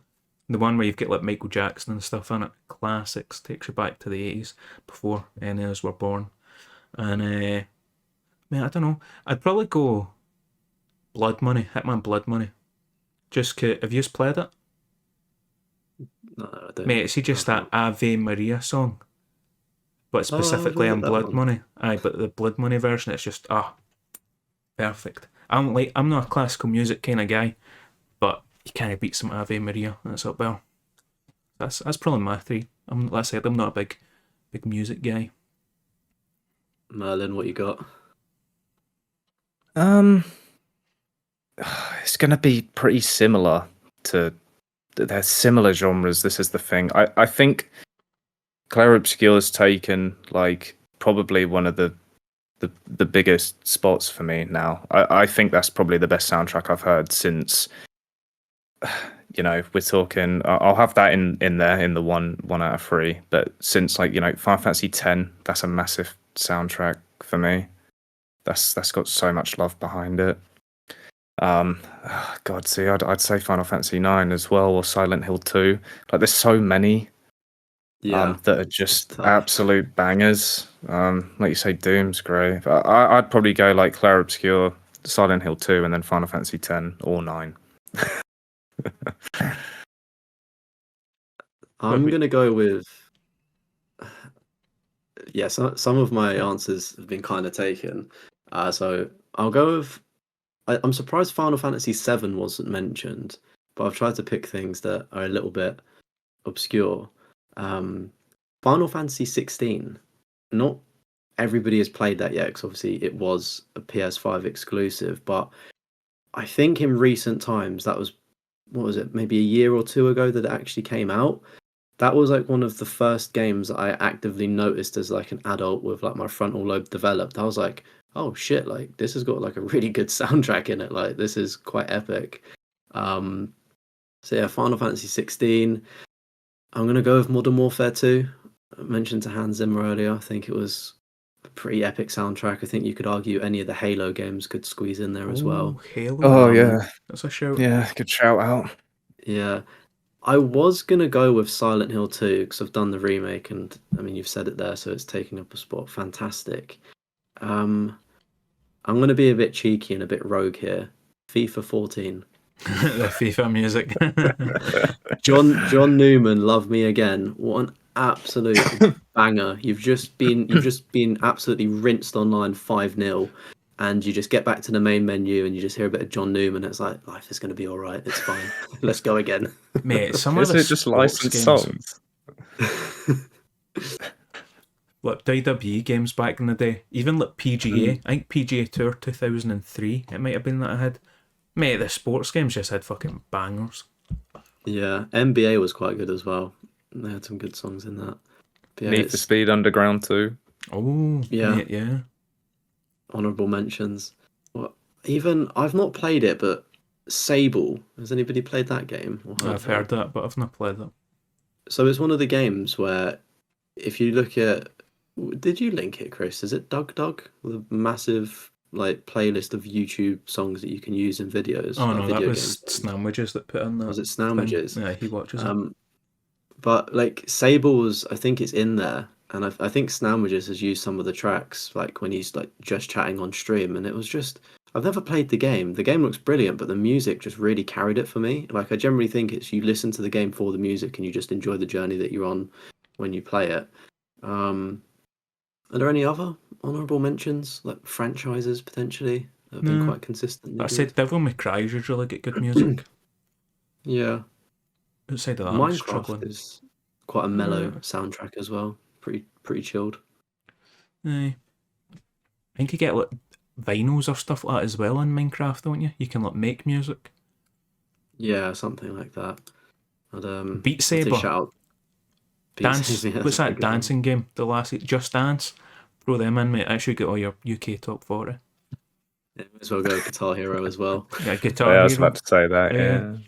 Yeah. Just throw some of them in. Mate, GTA 4 had some like good music in it. See, just like random. I can't mind what the radio station was called. Like Vladhovsky. It's a V anyway, and the logo's like a wee planet. Top of a planet, you know what I'm talking about? And mate, it was just like Oh yeah, Russian or like Eastern European music, but it's like kind of like some random techno and shit, and you're like, ooh. So mate, GTA big is always banger. good for just random music to find. Yeah, do you know what would be really cool in GTA 6 if they integrated like a streaming service? And I don't mean you play your own music, but I mean that they update the playlist of like real time, not real time, but like when a Five's been game's updated. launched. Yeah, I know. Yeah, five's been updated, but I mean like a little bit more, if that makes sense. Like you could have like a weekly like update or something. I don't know, just a bit more choice or something. Give some artists their own radio station or something. Aye. Get some exclusives.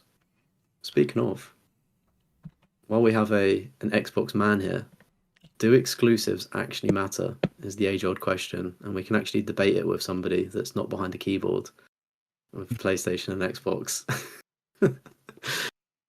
How Do I was gonna say, do you like that Xbox exclusives are coming to PlayStation, but you're not getting any PlayStation in return?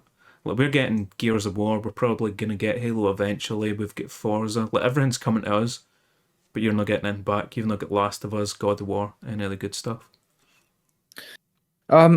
Maybe if I was 12, I'd care, like, because you're so defensive of what console you're on. Mhm. But like, I feel like, yeah, it's good for gamers. Like, you know, I just feel like I don't know what Xbox is doing.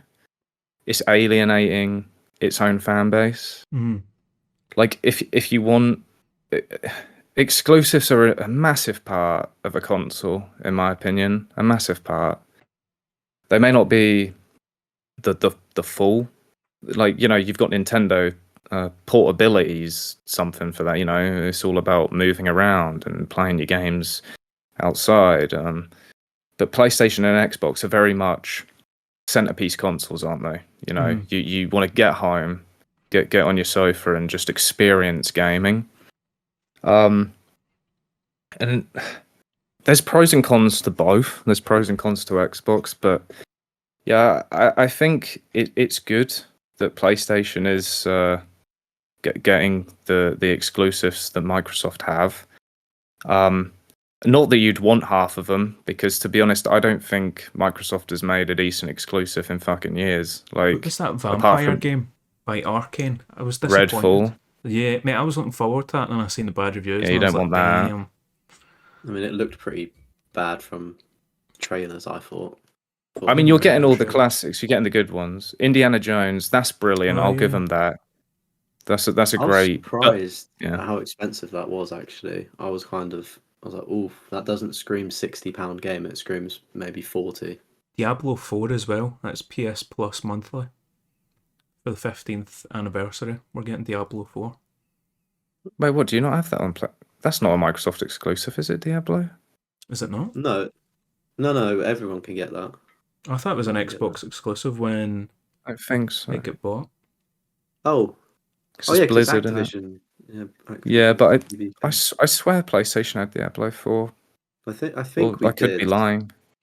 I don't play know. it, so I wouldn't know. We've definitely. Yeah, I don't play it, to be fair. Oh no, yeah, you're right. June 5th, 2023, PS4, 5, Xbox. I thought it was an Xbox exclusive for some reason. Maybe they got like DLC or some cosmetic stuff. Probably that kind of Might just agreement. be, when you see the advertising and it's just kind of like drilled in Yeah. your head. It's always got that Yeah, Xbox logo. Might be that. I was going to say as well, from like the recent Xbox showcase, you was quite disappointed, weren't you, Merlin, in terms of the games advertised for Xbox? yeah. Um, yeah, I think their showcase was probably the best showcase, to be honest, for gamers. I agree. But Yeah. again, for Xbox fans, it's just like they didn't show Fable, which is bizarre to me because they announced that 2 years ago. They announced. Did they announce Gears Reloaded? Or they didn't show anything on the new Gears. They just showed us a Gears that we've already had for years, twice, by the way, and announced it for PlayStation, which is great for PlayStation. But again, not really bothered about it for Xbox. I mean, what else did they do? Like everything that they announced was basically, yeah, we're a publisher now. Here's some games, and they were. There's a lot of great games there, but it's like, where's the incentive to buy an Xbox, like, or to own an Xbox? And I think, yeah, I personally don't care for PlayStation games coming to Xbox because that's why we buy our consoles. Like, we need reasons to buy them. If I don't need PlayStation games on my Xbox because I'll buy a PlayStation if I want PlayStation games. But like it's just bizarre to me. Like, you can't. If I was to buy a PlayStation, which I have done, there's a plethora of games that I could play. An Xbox, it just seems like it's a second party machine for it's Game Pass. It's a Game Pass machine. That's all it is. I would say buy a PlayStation, and Xbox is your secondary console to play everything on Game Pass. Yeah, you And could use PC or That's an what I was gonna say. Amazon Fire Stick to stream Xbox now as well. Don't even need one. it's great for game preservation, Xbox, and it's great for backwards compatibility. Yeah. It's very consumer friendly, and it has great games on there. It really does. But the last 8 years of exclusives and stuff have been naff, to say the least. Like, I look at PlayStation. There's games on PlayStation I've wanted to play for years. And I've always wanted to buy one and play them. It's just time. This might be controversial, but I don't think, and I really hope somebody pulls a game out here, but I don't think that PlayStation, I feel like they've really taken their foot off the gas. I feel like they've just kind of accepted that they've almost won a generation against Xbox in terms of first party story based games. Like, I think they had a generational run. But like, I look at things and I just go, I just don't think the exclusives that PlayStation get are good enough, or at least for me. Like, Spider-Man was great, but outside of that, like, I don't like Days Gone. I don't like God of War. What else is there? Like, The Last of Us, kind of as great as it is, kind of regurgitated a lot. Like, and Horizon. I'm not the biggest fan of that game either. Like, Astrobot.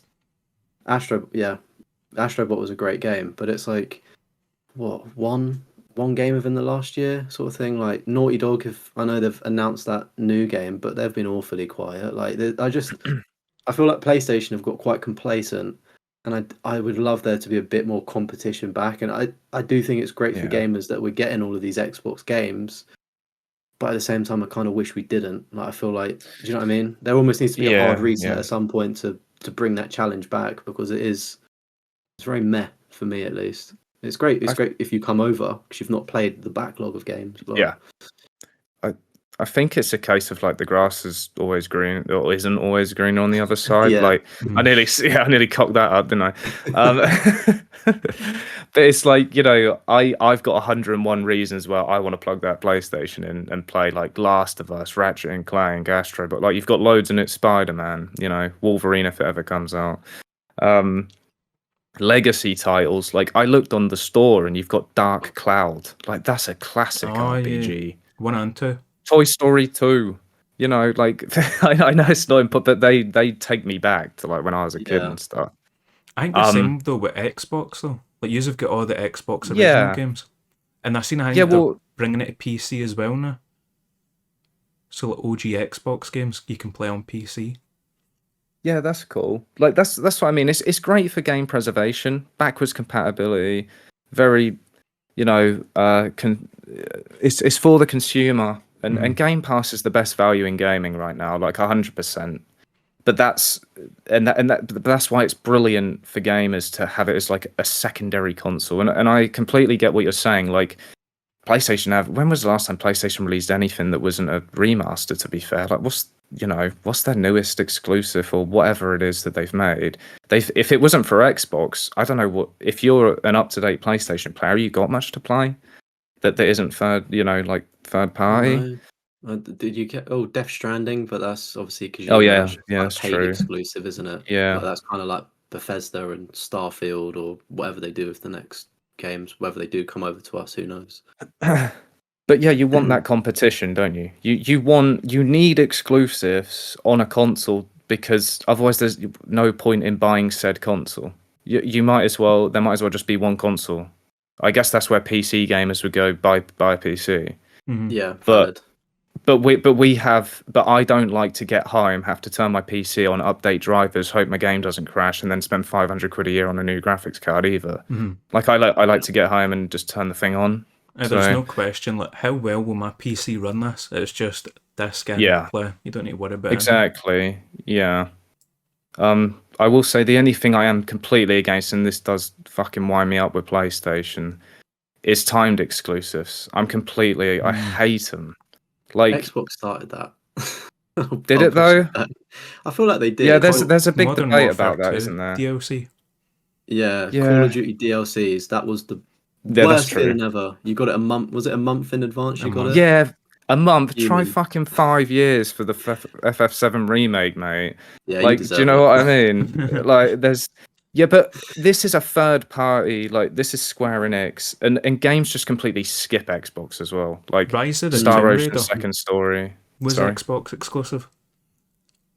Rise Tomb of Raider. the Tomb Raider, yeah. It don't know if was, Shadow but was as that was well. timed, wasn't it? Yeah. No, that was I don't timed. think Shadow was. I think Rise was a year. But PlayStation's really bad for it, like 100% bad for it. Just timed everything, and you just never. The thing is, you never know if it's coming. Yeah, I mean, it does kind of feel like a pissing contest. I feel like Sony just was like, right, Square Enix, let's even obviously GTA is not going to be an exclusive to PlayStation, but they'll definitely all the marketing's going through Sony, isn't it? Sort of whenever you see the trailers, it's like captured PS5, so they've obviously got some kind of marketing deal for maybe a pre-order bonus and things like that. But it is just a pissing contest. Like I agree with you. I think Final Fantasy it hurts the developers. I think it really hurts Square Enix because Final Fantasy 16, I think the numbers for that didn't debut very well when it got. Admittedly, it was a shadow drop on that Xbox showcase, Yeah, but that never helped things. I think the people that wanted to play it brought a PlayStation. The others went, the game's been out for 2 years or however long. I don't want to drop 60 quid when it's probably on 30 quid sale for PlayStation. Do you know what I mean? Yeah. And things like that. It ultimately hurts the devs. But yeah, Final Fantasy 7 is that could have done some real big numbers if that was just everywhere for everybody. It's other things as well, like, you know, Xbox got Final Fantasy Crisis Core, and it's like, why give us Crisis Core when we can't play the remake? They also did a similar thing. We got Kingdom Hearts 3 at the same time as PlayStation, but you could not play any other iteration of Kingdom Hearts on Xbox. And Kingdom Hearts, as you know, is probably one of the most convoluted stories in gaming, you know, other than Death Stranding, to be honest. Like, to not have Kingdom Hearts 1 or 2 on Xbox, but have Kingdom Hearts 3 baffles my fucking mind. Like, so they don't help themselves with whatever weird timed exclusivity deals they do. And then it's very hard for somebody on Xbox to support a developer that just picks and chooses. Like, I'll buy these games because I love Final Fantasy and stuff, but people who, you know, can take it or leave it, they have no incentive. That's why Final Fantasy 16, I don't think the sales figures probably are that good because, like you say, people have either got a PlayStation and bought a PlayStation to play these games, or you've just lost interest because it's taken so long. Unless you're a diehard fan, or you're weird like me and have an Xbox, you know? I mean, it's the same for the Indiana Jones though, because I mean, I guess that was free on Game Pass, wasn't it? Yeah, Yeah, so it's like free for yeah. you, and then we obviously have to pay full price, and it's like, oh, don't know about that. Maybe I'll just get an Xbox, pay 300 quid for an True, Xbox to get a free game. Do you know what I mean? Like it's true. weird. Like it's weird when you get But something delayed. what you've got to remember as well, and this is what I find, is your games have value. Like if you were to buy Indiana Jones for 60 quid, you could probably sell it for 45, and it's probably only costed you 15 quid to play it, which is the cost of Game Pass for a month anyway. And Yeah, equally so, true. Xbox has no value in its games. Like if you look at it, well, it does have value, that's a lie, but there's so many Xbox games that just don't really have value because it's like you never need to buy anything anymore. You just get Game Pass, unless it's a day of release that ain't on Game Pass, which is usually a a different publisher. It's yeah, like it's just cheaper, really. Game Pass is Xbox's main selling point, and that's what they want to be. But they're essentially a publisher now. Are you a fan of Game Pass? Do you like that setup and structure? Do you think it's good for gaming, or do you think it's damaging in the long term? I think it's great for gaming as a consumer. Like you can get yourself a month's Game Pass or 2 months, and you've got so many brilliant games you can play. Like you got day one drops from Xbox, but there's loads of brilliant games that obviously aren't made by Xbox. Um, it's just time. Time's the only issue. But what it does is it also gives you like choice anxiety.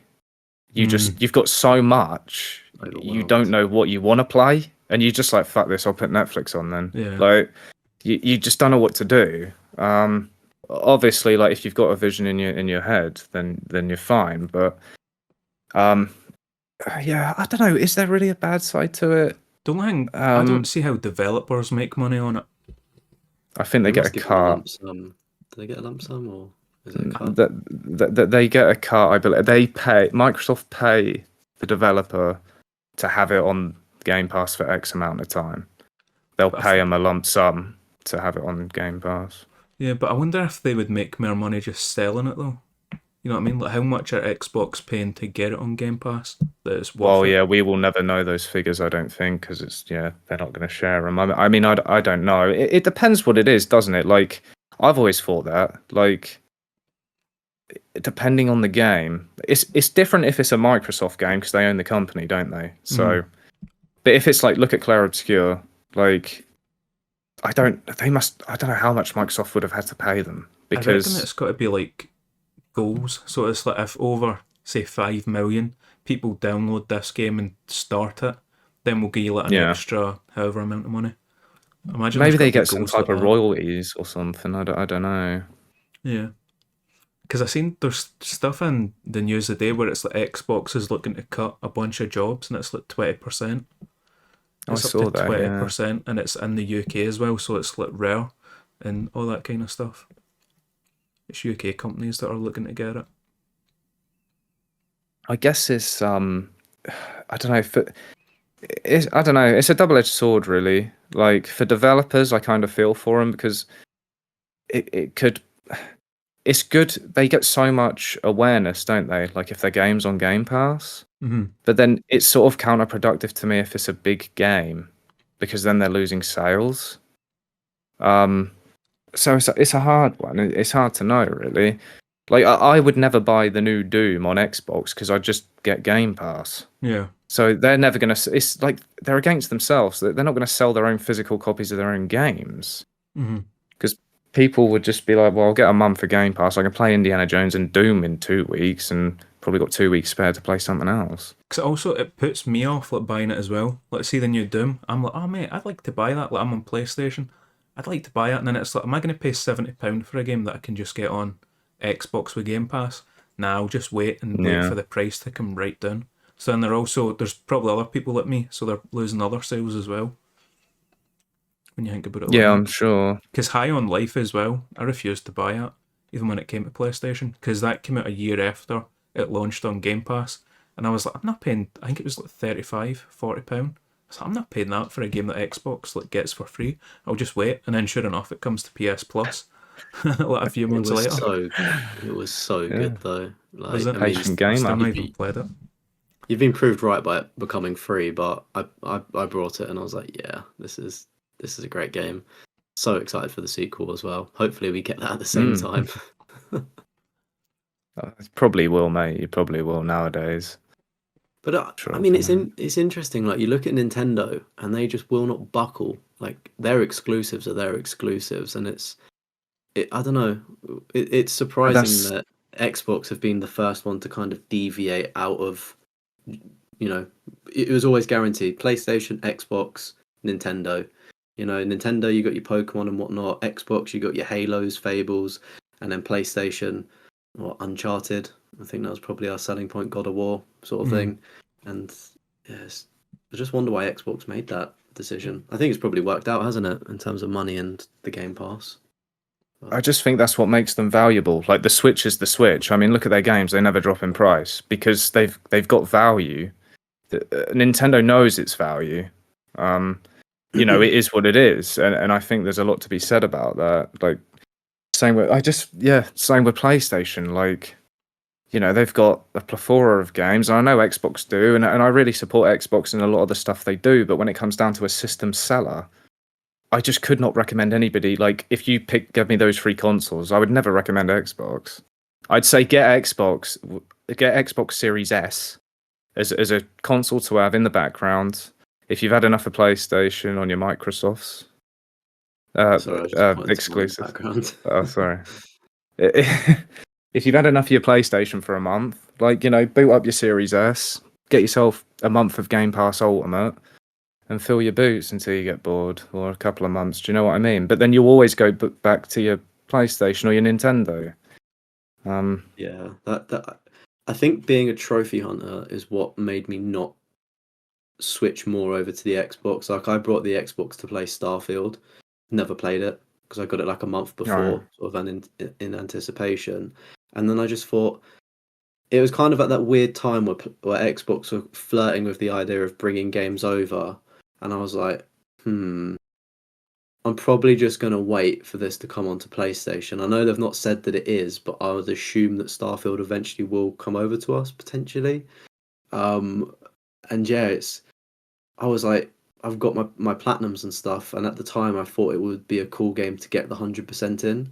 Obviously, I know a bit more about it now. I don't know if I even want to play it now because it doesn't really seem that it lives up to the expectations. But it's one of those ones, like even Black Ops 6 could have got the Game Pass, could have played it, washed my hands of it. But then I was like, oh, but I kind of want to get the platinum and just have that on the list, sort of thing. So it's like, yeah, maybe if I wasn't into trophy hunting, I would maybe play the Xbox a bit more and do that. It'd be interesting to see if with the PlayStation 5, if you do a similar thing, Merlin, you just revert back to the Xbox and the hope some games come over. yeah, I don't know. I've always wanted to play. To be honest, I probably seem like a complete Xbox hater, don't I? It's pretty bad, really. I'm not, but make no mistake. Like, I'm not gonna butter it up, to make it out like it's the best console ever because it has its perks. It really does, and it's a great system. But it's, I feel like if you asked any Xbox fan, I'm sure they'd defend it to the death. But if you're being honest, like, yeah, I just don't see other than Game Pass and a secondary console why you'd really invest in it. They sort of alienated their own fan base, and like PlayStation, yeah, I'd love to play some of the games. That's why I've got one. But for me, Xbox I got because all my friends were on it. Like at the time, back in the school days when I was like 13, 14, or well, 15 actually. Sorry, It was all like 360, wasn't it? yeah, all 360, Gears Online, Modern Warfare 2. Remember those lobbies? Like, Good all times. my friends were on Xboxes. Like, nobody was on PlayStation. But I I used that was. my previous console was PS2. So I would have been PS3, but just all my friends were on Xbox 360. So that's just what I went with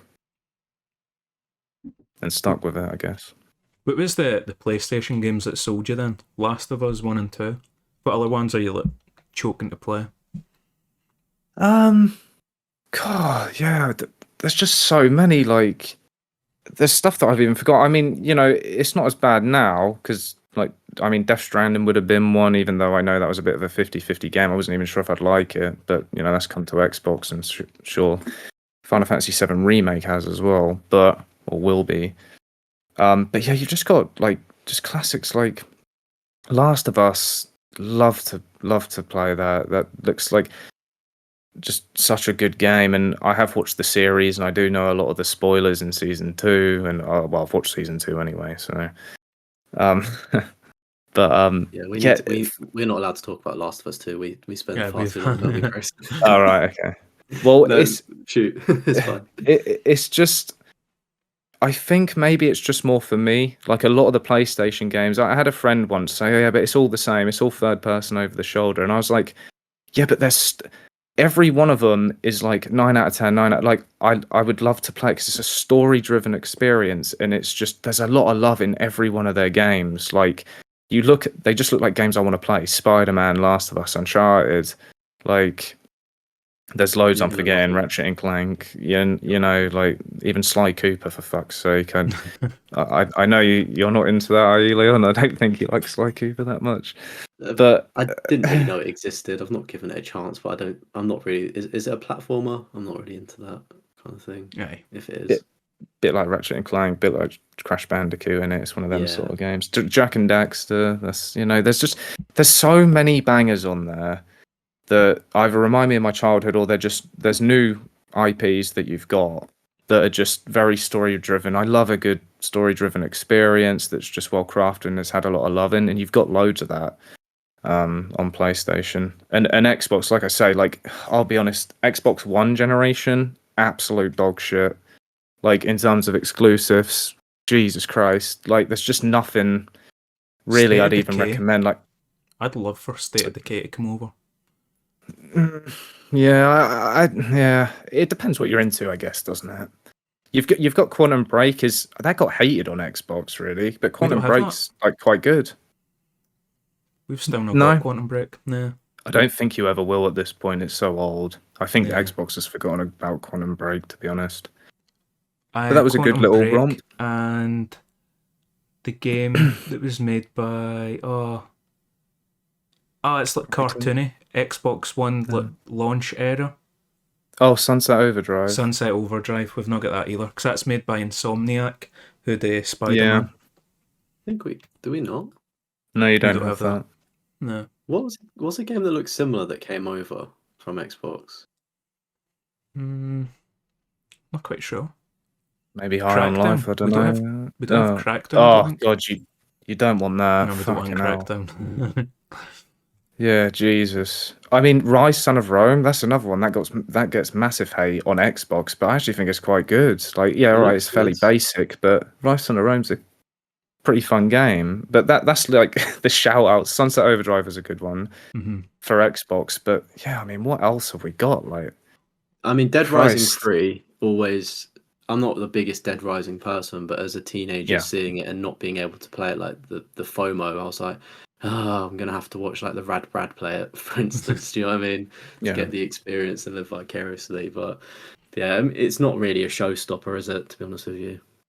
No, like they went downhill, man. Like they've gone downhill. Like I'd say Gears as well, Halo, but nobody. A big one. Everybody that loves them and they're fans of them know they can't make them anymore, mate. Like Gears 4, Gears 5, dog shit. Halo 5, fans hated it. If you're a Halo fan, you don't like Halo 5. Halo Infinite, meh. Like Forza Horizon, amazing games, but Burnout, they just same thing every year, different map. I mean, I don't really know where to get excited with it anymore. Maybe Perfect Dark Zero, that looks really good. Oh, that does look good. I'm surprised they didn't show that in the showcase, because that was like another one thing they're working on. Another one. I was like, where is it? Yeah, new Fable, like that's what the fans want. But all these legacy titles, they can't really. I'm sure people would hate me for saying I would completely disagree, but I just don't think they can. It's the same. Like there's been a meme around for ages, like Forza, Halo, Gears. Like when it comes to Xbox, and they're just churning them out and churning, but they're just soulless now, and they're really like anti-consumer. Like Gears 4 filled with loot boxes. Gears 5, same thing. Halo filled with loot boxes. Or like, you know, microtransactions. Forza added drivatars filled with wheel spin, like drivatar loot box wheel spins, Oh whatever the yeah, I fuck you want to call forgot them. about that. Yeah, You you know, and get the people don't talk outfits and the about cars this. and stuff Yeah. like that. Yeah, yeah, I totally And forgot it's that was a thing. horrific. People just don't talk about it, but they're so as consumer friendly as the console and the system and Game Pass is. Their fucking games are like what they bring the worst out of microtransactions. Like that's why I haven't played a Forza Horizon since 3 He was because they really good. just got Is that the Australia? Australia. Oh Yeah, mate, I love that game. brilliant game. Yeah, but So Burnout as well from the I don't, series. I don't think I ever played. But see if you Christ. get in charge of Xbox, what do they need to do then? As an Xbox player, what are they doing wrong that you're like, day one, this is what we're changing? Oh, that's such a Um. good one.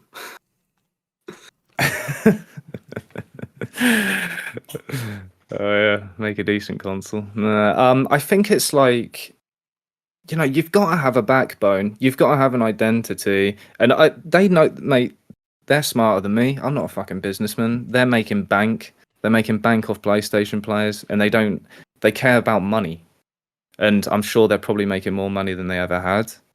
But as a gaming purist and a fan of something, and like if you're respecting your own fan base, I feel like you've got to have a backbone. And as much as Phil Spencer is quite good for the system, and you know, it's like, yeah, I agree with everybody should be able to play their games. It's like, but then why would people buy an Xbox? They just play, you know, all the Xbox games are coming to everything else, Switch, PS5, like alienating your fan base. You'd have to, for me, you've got to make exclusives that are got some soul, worth playing, and just stick by them. And yeah, like have some competition, have some reason for people to be like, this is why I want to buy an Xbox.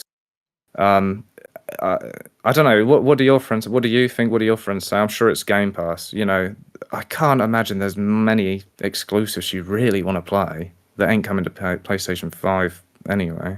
Yeah, there's no like system sellers where I'm like, oh, I need the Yeah, Xbox for that. yeah. I remember last year, it would have been like one of the first episodes.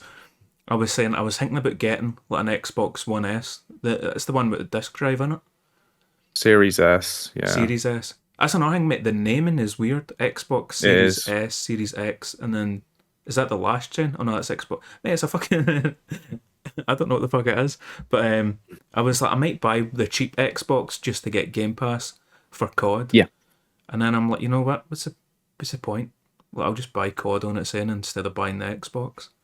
But there's no reason for me to own an Xbox right now, especially because I've got like a decent PC as well.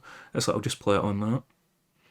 Well, yeah, that's true. That yeah, you know, I do forget about PC at the best of times, but yeah, it's just that's what Xbox wants to be anyway, isn't it? They're literally pushing to be like I think they're even talking about Steam integration at some point. Mm-hmm. They that's what they've always been about. Is just a console becoming a PC, and that's probably where they'll go going forward, I imagine. But Mm-hmm. you know, it still begs the question: why have the console? I You wonder know? if this next console generation that's coming will be their last. If they then move into more cloud gaming kind of thing. No, the way it is where everything's an Xbox that they're advertising right now. Play it on your TV, on your phone. If that's what they're then going to transition to, you buy Game Pass and you don't actually need the physical Xbox. Like that'll be gone. And get rid Yeah, I of don't that. Yeah, think they'll make wouldn't the surprise console. me. Or it'll just be like a wee tiny like box, like a Fire Stick almost. And that's what you plug in. It'll be something like that. I mean, that is the move. I think that is their long-term goal. I think that is the goal of Game Pass is to everything just in the cloud, more or less, right? I think. But yeah, I'm talking about next gen. I don't think it's going to be that impressive, and I hope I come back to this and eat my words. But the PS5 is barely now reaching its like. You look at Death Stranding 2. The PS5 has been out for 5 years, and that is obviously there's been a couple Final Fantasies and like a few other games, but it's being held back by like the PlayStation 4 with Mm-hmm. like you know what I mean. So we've not even developers haven't even sussed out how to maximize a PS5 yet. Why are we even thinking about PS6? Like, can I actually go in the TV? Like, I don't think I'll be getting a next gen console. It would need to be very revolutionary. But I think what Xbox should do is update their trophy system in some way. I think it's a bit Completely dated. agree with you on that. Yeah. Yeah. I'm not saying copy a Platinum, but maybe, I don't know, just make it modern. I think, and maybe ditch the 100% DLC things. I think that's a bit harsh.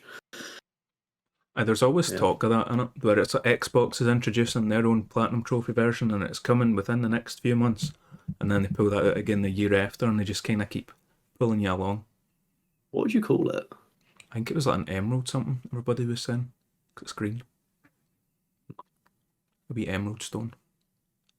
Too Bit bad. legit. Yeah. I mean, I'll be honest. They will never separate DLC because it's money. Like, it's a lose-lose. Why would they separate DLC? Like, because they know first of all, they don't give a shit about achievement hunters anyway. Like, it's such a minority within the gaming community. Like, 100%. a massive minority that they don't really think about them. And even if they did, like, they'd be thinking, why would we, like, as a businessman, why would you separate it? Because if you've got people that do care about achievements, that means they will not buy the DLC. So people who do care about achievements will buy the DLC because of their OCD. Like, do you know what I mean? Like, it just seems money. Like, Microsoft wouldn't change it, I don't think. The achievement system, though, completely agree. I need some type of overhaul, which they've been talking about spouting for years. There was, funnily enough, like on the 360, when you completed a game, there was a special section on your dashboard where you'd get the game would be stamped on a completed games card. That was pretty cool. Yeah. They got rid of that on the Xbox. Like when it went Xbox One, Xbox Series X, that just disappeared. So if anything, they've gone backwards. So very odd. And yeah, you can't hide achievements, by the way, from that question about an hour or 2 hours ago, whenever it was. You can only hide them if you have no achievements in it. Right. You can hide the game, but even though the game's still technically there, you can hide it from your achievement list, but the game will still technically be there, just hidden. But yeah, has to have 0 achievements on. If you unlock an achievement, you're fucked. That's it. You're locked in. Just talking about being the minority, and if the business people ever found out about us, I think they would make it so we could buy the trophies if we couldn't get them. 100%. Like, imagine a really difficult trophy, be like, oh yeah, $2.99, you can get it. Give you 100%. 100% You say that, but there's a lot of developers out there. Look, have you heard of Zilton? Is it Zilton? Like, that's a developer that makes really easy games for Gamerscore that are very well known on True Achievements. Like, people buy because they have like it takes like 10 minutes to finish their games, and they keep getting DLC updates for free that add 1,000 Gamerscore. So like all the people that care about Gamerscore, buy those games. They're very much well known in that area as purely for achievement hunters. I'm guessing is the Xbox store kind of just littered with loads of them as well. Because see the PlayStation store, it's bad for like, but is it like jumping taco or something, and then jumping like 20 of hamburger? them. It's, let's see if you sort price low to high. It's just these worst games. Oh mate, it's so bad. Is it really that bad? Yeah, because I think Bomb Chop was in the stream the other day. He was talking about shovelware. I was like, what are these, like, because I thought, is Walking Dead considered shovelware? Because you just play the game. It takes 5 hours and you've got the platinum, right? But they were talking about, no, it's literally 5 minutes and you've got a platinum. It's like, yeah, that's crazy to me. Like, I don't think it's that bad on Xbox. But that just reminds me of like the Steam. There's so much bad stuff on Steam, isn't there? Where it's a non-game, really, just filtered with shit. I think Steam had an issue with a bunch of AI games as well that they've banned. So it was like AI was making games and like putting it on the store and selling it. Not my word. I'd not heard about that, but yeah, that was like a few years ago, I think. But we get any other topics, any other questions for Merlin? couple quickfire ones for you, Merlin. What was the first 100% you got? COD 4 Modern Warfare. Nice. First ever. First ever. What a good one as well. Mile High Classic, Club. wasn't it? I thought that was impossible, mate. 15-year-old me. Mate, Genuinely. I was like, how? Yeah, I was dreading it. I was like, oh, see, when I was going for the platinum, I was like, I've heard stories about how hard this achievement is. I think I got it like my second or third try. I was like, this Not- wasn't that Jesus, bad. you're a god. It's one of those ones where it's like it is literally just repetition though. You sit there for 30 minutes to an hour at worst case and you will get it. It's like there's so many more worse achievements you can do because how quickly can you run it? Is it like 30 seconds or something? Like what is it? Like it's not a I think long it's a mission. minute. Mhm. So do you know what I mean? It's definitely doable. That's what gets me to the end of the tunnel sometimes. Like I'm like, yeah, come on. Like I had more let's trouble put it- with the firing range than I did the Mile High Club. So you try to do that Yeah. perfect, and you're like watching the Yeah. guide, like how am I fucking this up? Yeah, because they do some like interesting like angles sometimes to get like two of the targets, Oh, and yeah, then sort if you of- hit a hostage, you're minus points. In We'll the say- remaster. Sorry. Yeah, go on, mate. Go for it. In the remaster, don't you have to beat the Infinity Ward time? Like, I'm sure they changed it. It was even harder in the remaster. Yeah. Yeah. Yeah, that fucking training course. On That was Modern funny. Warfare 2 remastered like the campaign and like COD 4. You need to do the Infinity Ward time. Yeah, I don't think it was that bad on the originals, but yeah. Still don't think it was that bad. Again, it's one of those things we said about it earlier. Once you've done it, you kind of be like, oh, I did I it. It's assume not- if I've Yeah. done it, it's not that hard. Yeah. I just think playing FPS games all my life, I'm a bit better at them anyway. Without sounding like a dick. Like, it would, you know, get me playing a real-time strategy and, oh boy, I'm in the mud. Next quick fire. What's a 100% that you would never do again? There's a few. Give us Never a again. Top three. Gears 4. Yeah. I'd never touch that again. I'm still really not over that one. That gives me PTSD. Monster Hunter World. That isn't necessarily hard. It's just so long. Like, I don't know if you've ever played them. Monster I've Hunter not, game. no. Have you I've not? seen them, so I can kind of grasp the pain. Well, I did it all with a friend, and it was great fun. But you've got to do something called, like, you've got to basically get the crowns for monsters. So you've got crowns are essentially the largest like record of the monster and the smallest record of the monster. So you have to get the large crown and the small crown. It's every time you fight a monster, it's a different size, like, or a different weight, whatever they want to call it. And crowns, gold crowns, like miniature ones and large ones, are just so rare. It's RNG, and there's like, I don't know, 40 monsters in the game, and you've got to grind them over and over and over again, or you can crown snipe, is what they call it, where you load in and then you measure your character to like the size of the monster's foot or something to like guess if it's a crown.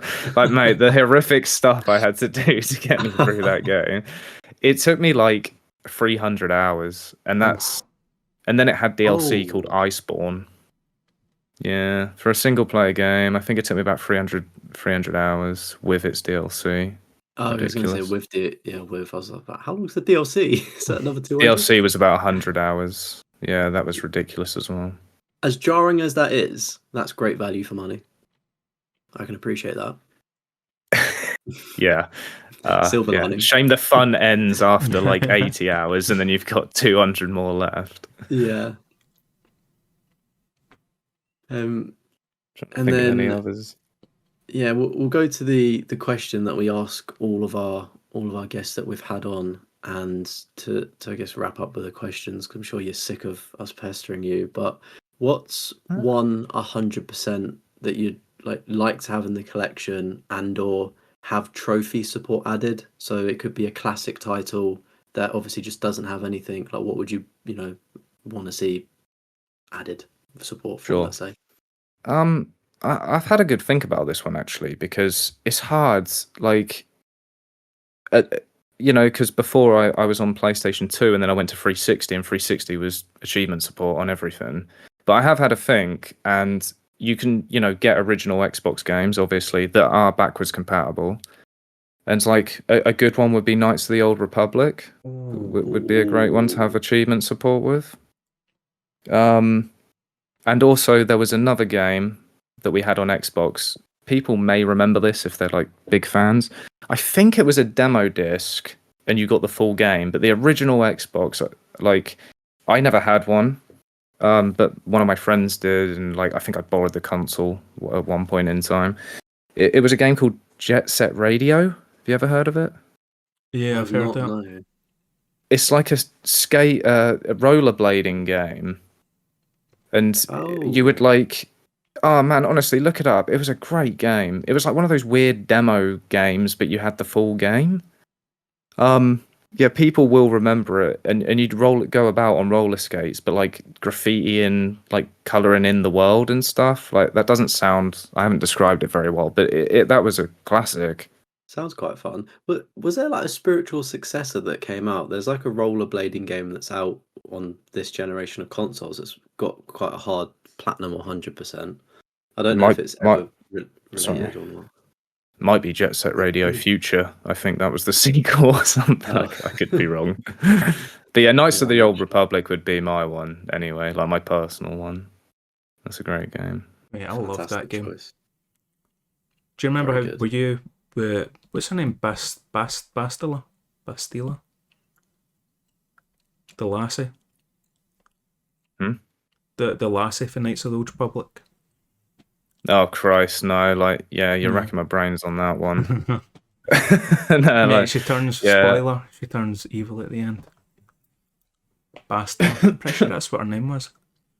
I remember loving the game. I just barely remember anything about it. It's one of them I need to go back to. Mate, this is why we need the remake to happen. See, when you're saying original Xbox game, it reminded me of one. Do you ever hear a game called Kung Fu Chaos? No. It was like a fighting game, but it was like, it would appear that you'd be on like random movie sets. Like there was this one mission, and it's like you'd be fighting against your pals, and it's like on the Titanic. So it's like the ships were tipping, and then you've got to go through, and then it's like a wee rating star comes up, and it's the director, and he's like, right, you need to pick up 5 bad guys and throw them off the ship. So you're like, throwing them. But it was just mental, but it was also hilarious. Let's see when you're like a wee kid. Let's see when you were talking about original Xbox game, I was like, he just reminded me of Kung Fu Chaos, a game I forgot existed. What a game. I was going to say, was it like Conquer something? Isn't it like a loved franchise? Is it like Conquer's God, Fur Day? I forgot about that. Yeah, Bad Fur Day. Yeah. I don't know if that's got any trophy support or not, but I feel like it was like a very specific timepiece that people love, and it's just never been revived, right? Banjo and Kazooie is probably a classic that people would remember from Xbox. Banjo and Kazooie. Yeah, it's like basically the Xbox's equivalent to like Spyro or Crash when Spyro and Crash were exclusive.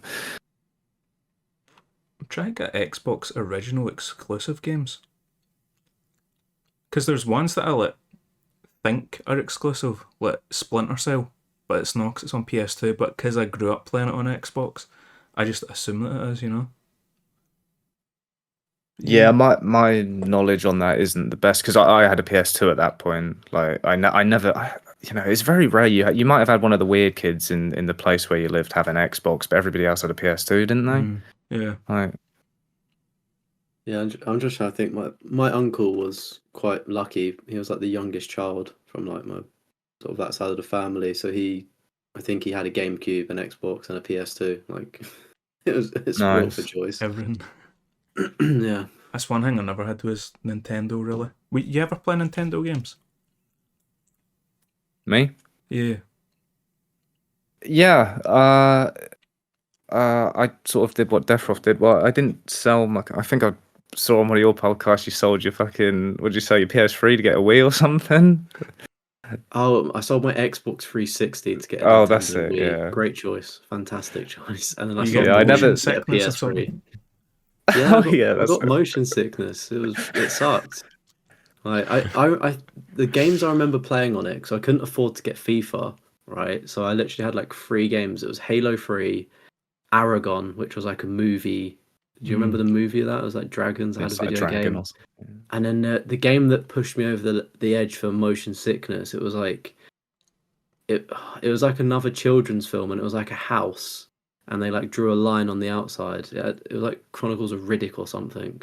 Like Uh, it was a movie time, but that gave me motion Narnia, sickness. maybe something like that. Nah, it wasn't Narnia. It was weird. I'll try and find it, but yeah, that was the one that pushed me over the edge, and I was like, nope, can't play it anymore. Well, yeah, no, I had a Wii. Like before I had a 360, actually, I had a Wii. You know, like Mario and Sonic at the Olympic Games. Loved that. Oh mate, yeah. Uh, I think what everybody was it? owned a Wii, didn't they? Just for like Wii bowling and all that stuff.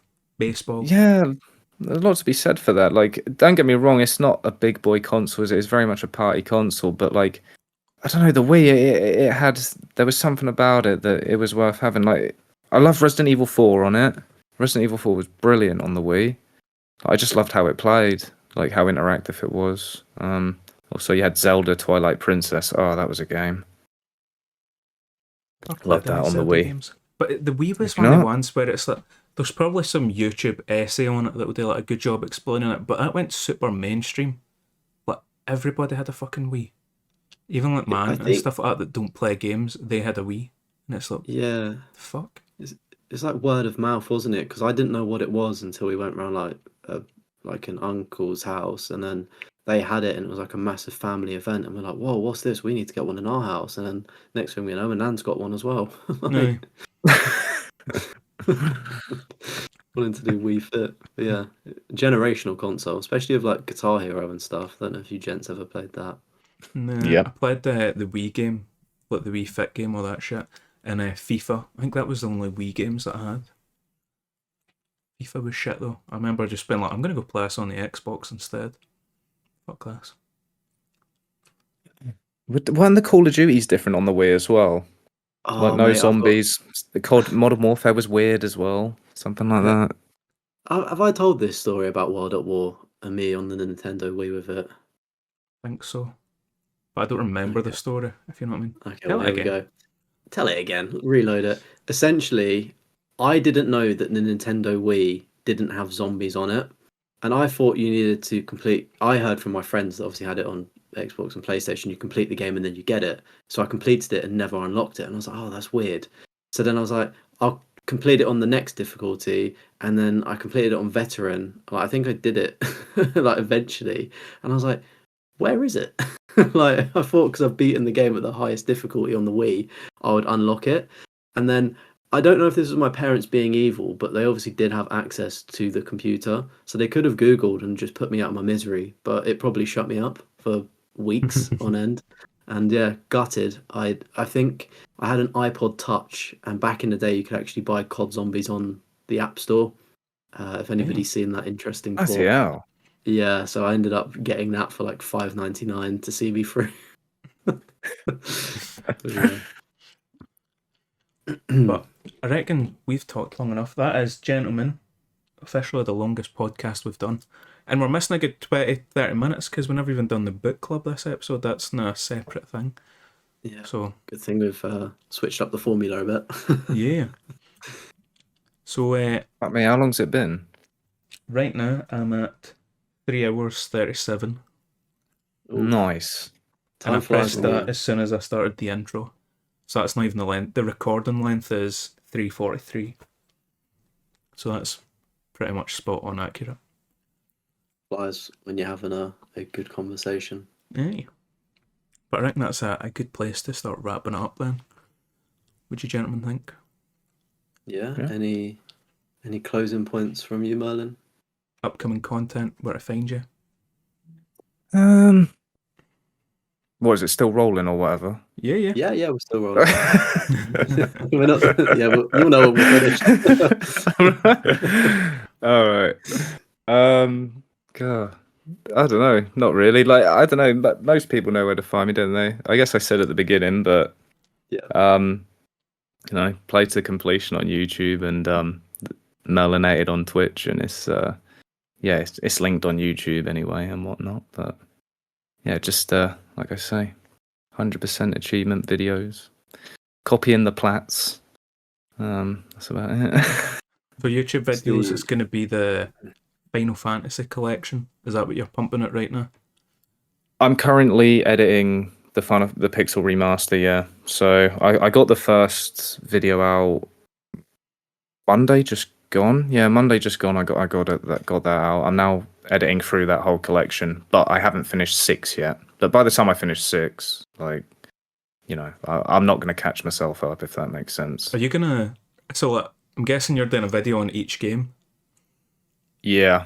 See, when you've done them all, are you going to then put them together as one big video? Because a lot of people do that. Yeah. It seems to do well. Yeah. You're going to do that.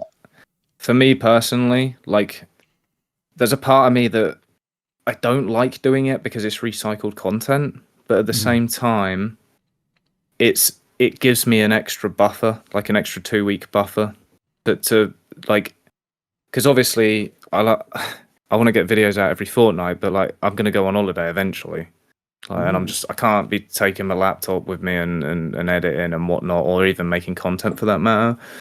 So there's that. It's nice to just give yourself a little buffer. And also, yeah, they do well as well. Like, they're just good videos to have. And I swear to God, like, whenever I have a collection of games, they always do well on the channel. So I think it's because people like grinding and longer videos. It's so Obviously, long. yeah, like shorter videos are great because you get that, you get it straight to the point. But then it's like, oh, let me chuck on this X, length while I'm grinding out, and they just do well, don't they? So definitely worth doing. yeah, it's just free. Like I say, and also it brings more people in. Like it's just another thing to bring more people in. Which is always welcomed. But yeah, obviously it's low effort because it's literally just I compile all the games together, and then I will redo a bit of some of the voiceover to link it all up and stuff, but it's nothing, it probably takes me 15-20 minutes. Mate, quick and easy wins when you're doing YouTube. Like, it's the best thing, quick, easy, and they perform well. So take them all you can, so you don't have another 100 hours like Death Stranding, for instance. Yeah, well, that's the thing. We could all just like do individual trophies, I guess, and pump a video out, couldn't we? Like it's just one of them. I just do what I do, really, and I don't really pay attention to anything else. Mate, keep to it. It's good stuff. And on Twitch, you'll be starting Metal Gear Rising soon, hopefully. Yeah, I'm excited for that. Yeah, me too. Yeah, that'll probably be in a couple of weeks. I don't know how long it's going to take me to finish Final Fantasy VI. Probably next week. I'd say next week and the week after, and then I'll be done with the Pixel remaster, and we can start working on Metal Gear Rising. Is it that long? It's not that it's long, and I'm hoping I probably will have it done earlier, but that's just the window I'm giving myself, like to align with schedules. But it's more like, how far into the night am I going to grind? How long will it take me? Yeah, I forget that you need to let stop and then wait until you go live again to keep it going. Yeah, I probably have like 3.5 hours, 4 hours a night to stream usually, and that's if we don't get carried away and ahead of ourselves, and it goes into like 3 a.m. So, and we're watching hot tub streams. Chilling with chat. I don't actually know what it'll be. Probably the Prague video will be next, then Prison Sim, then Berlin. And then that'll be it. And I'll let Leon close the show. Yeah, just if you're listening to the podcast, for my channel viewers, you've got a video coming out on Wednesday. It's assuming as I'm not here, because I am with Chris in Prague and Berlin, hopefully not having to look after his closed throat. Try to find me an EpiPen. But it's on Wednesdays I do my Platinum Trophy list reviews, so I've decided to just review my own list. I've done similar videos in the past, but I'm doing it on PlayStation profiles where I normally do it on the console. So yeah, just a quick, easy win, as they say. Filmed it in my break today, and it's already uploaded, so it's scheduled for Wednesday night, so people have something so they don't forget my face, because that's the worst thing when you take a break from streaming, is just you're like, do people forget? Like, are they going to come back? So, but yeah, that's been episode 20 of the Trophy Hoarders podcast. And of course, we're on YouTube, Spotify, Apple Music. The Video Game Book Club is now its own bonus episode, but it's going to still be uploaded as usual, so you're not missing anything on that. And of course, thank you to our guest, Merlin, Play to Completion, for coming in today. It's been a great conversation and grateful to have you on. And I guess we'll see Thank you you all on for- the next one, everyone. Thank you for having me. It's been a Anytime, pleasure. buddy. All right. That's a wrap.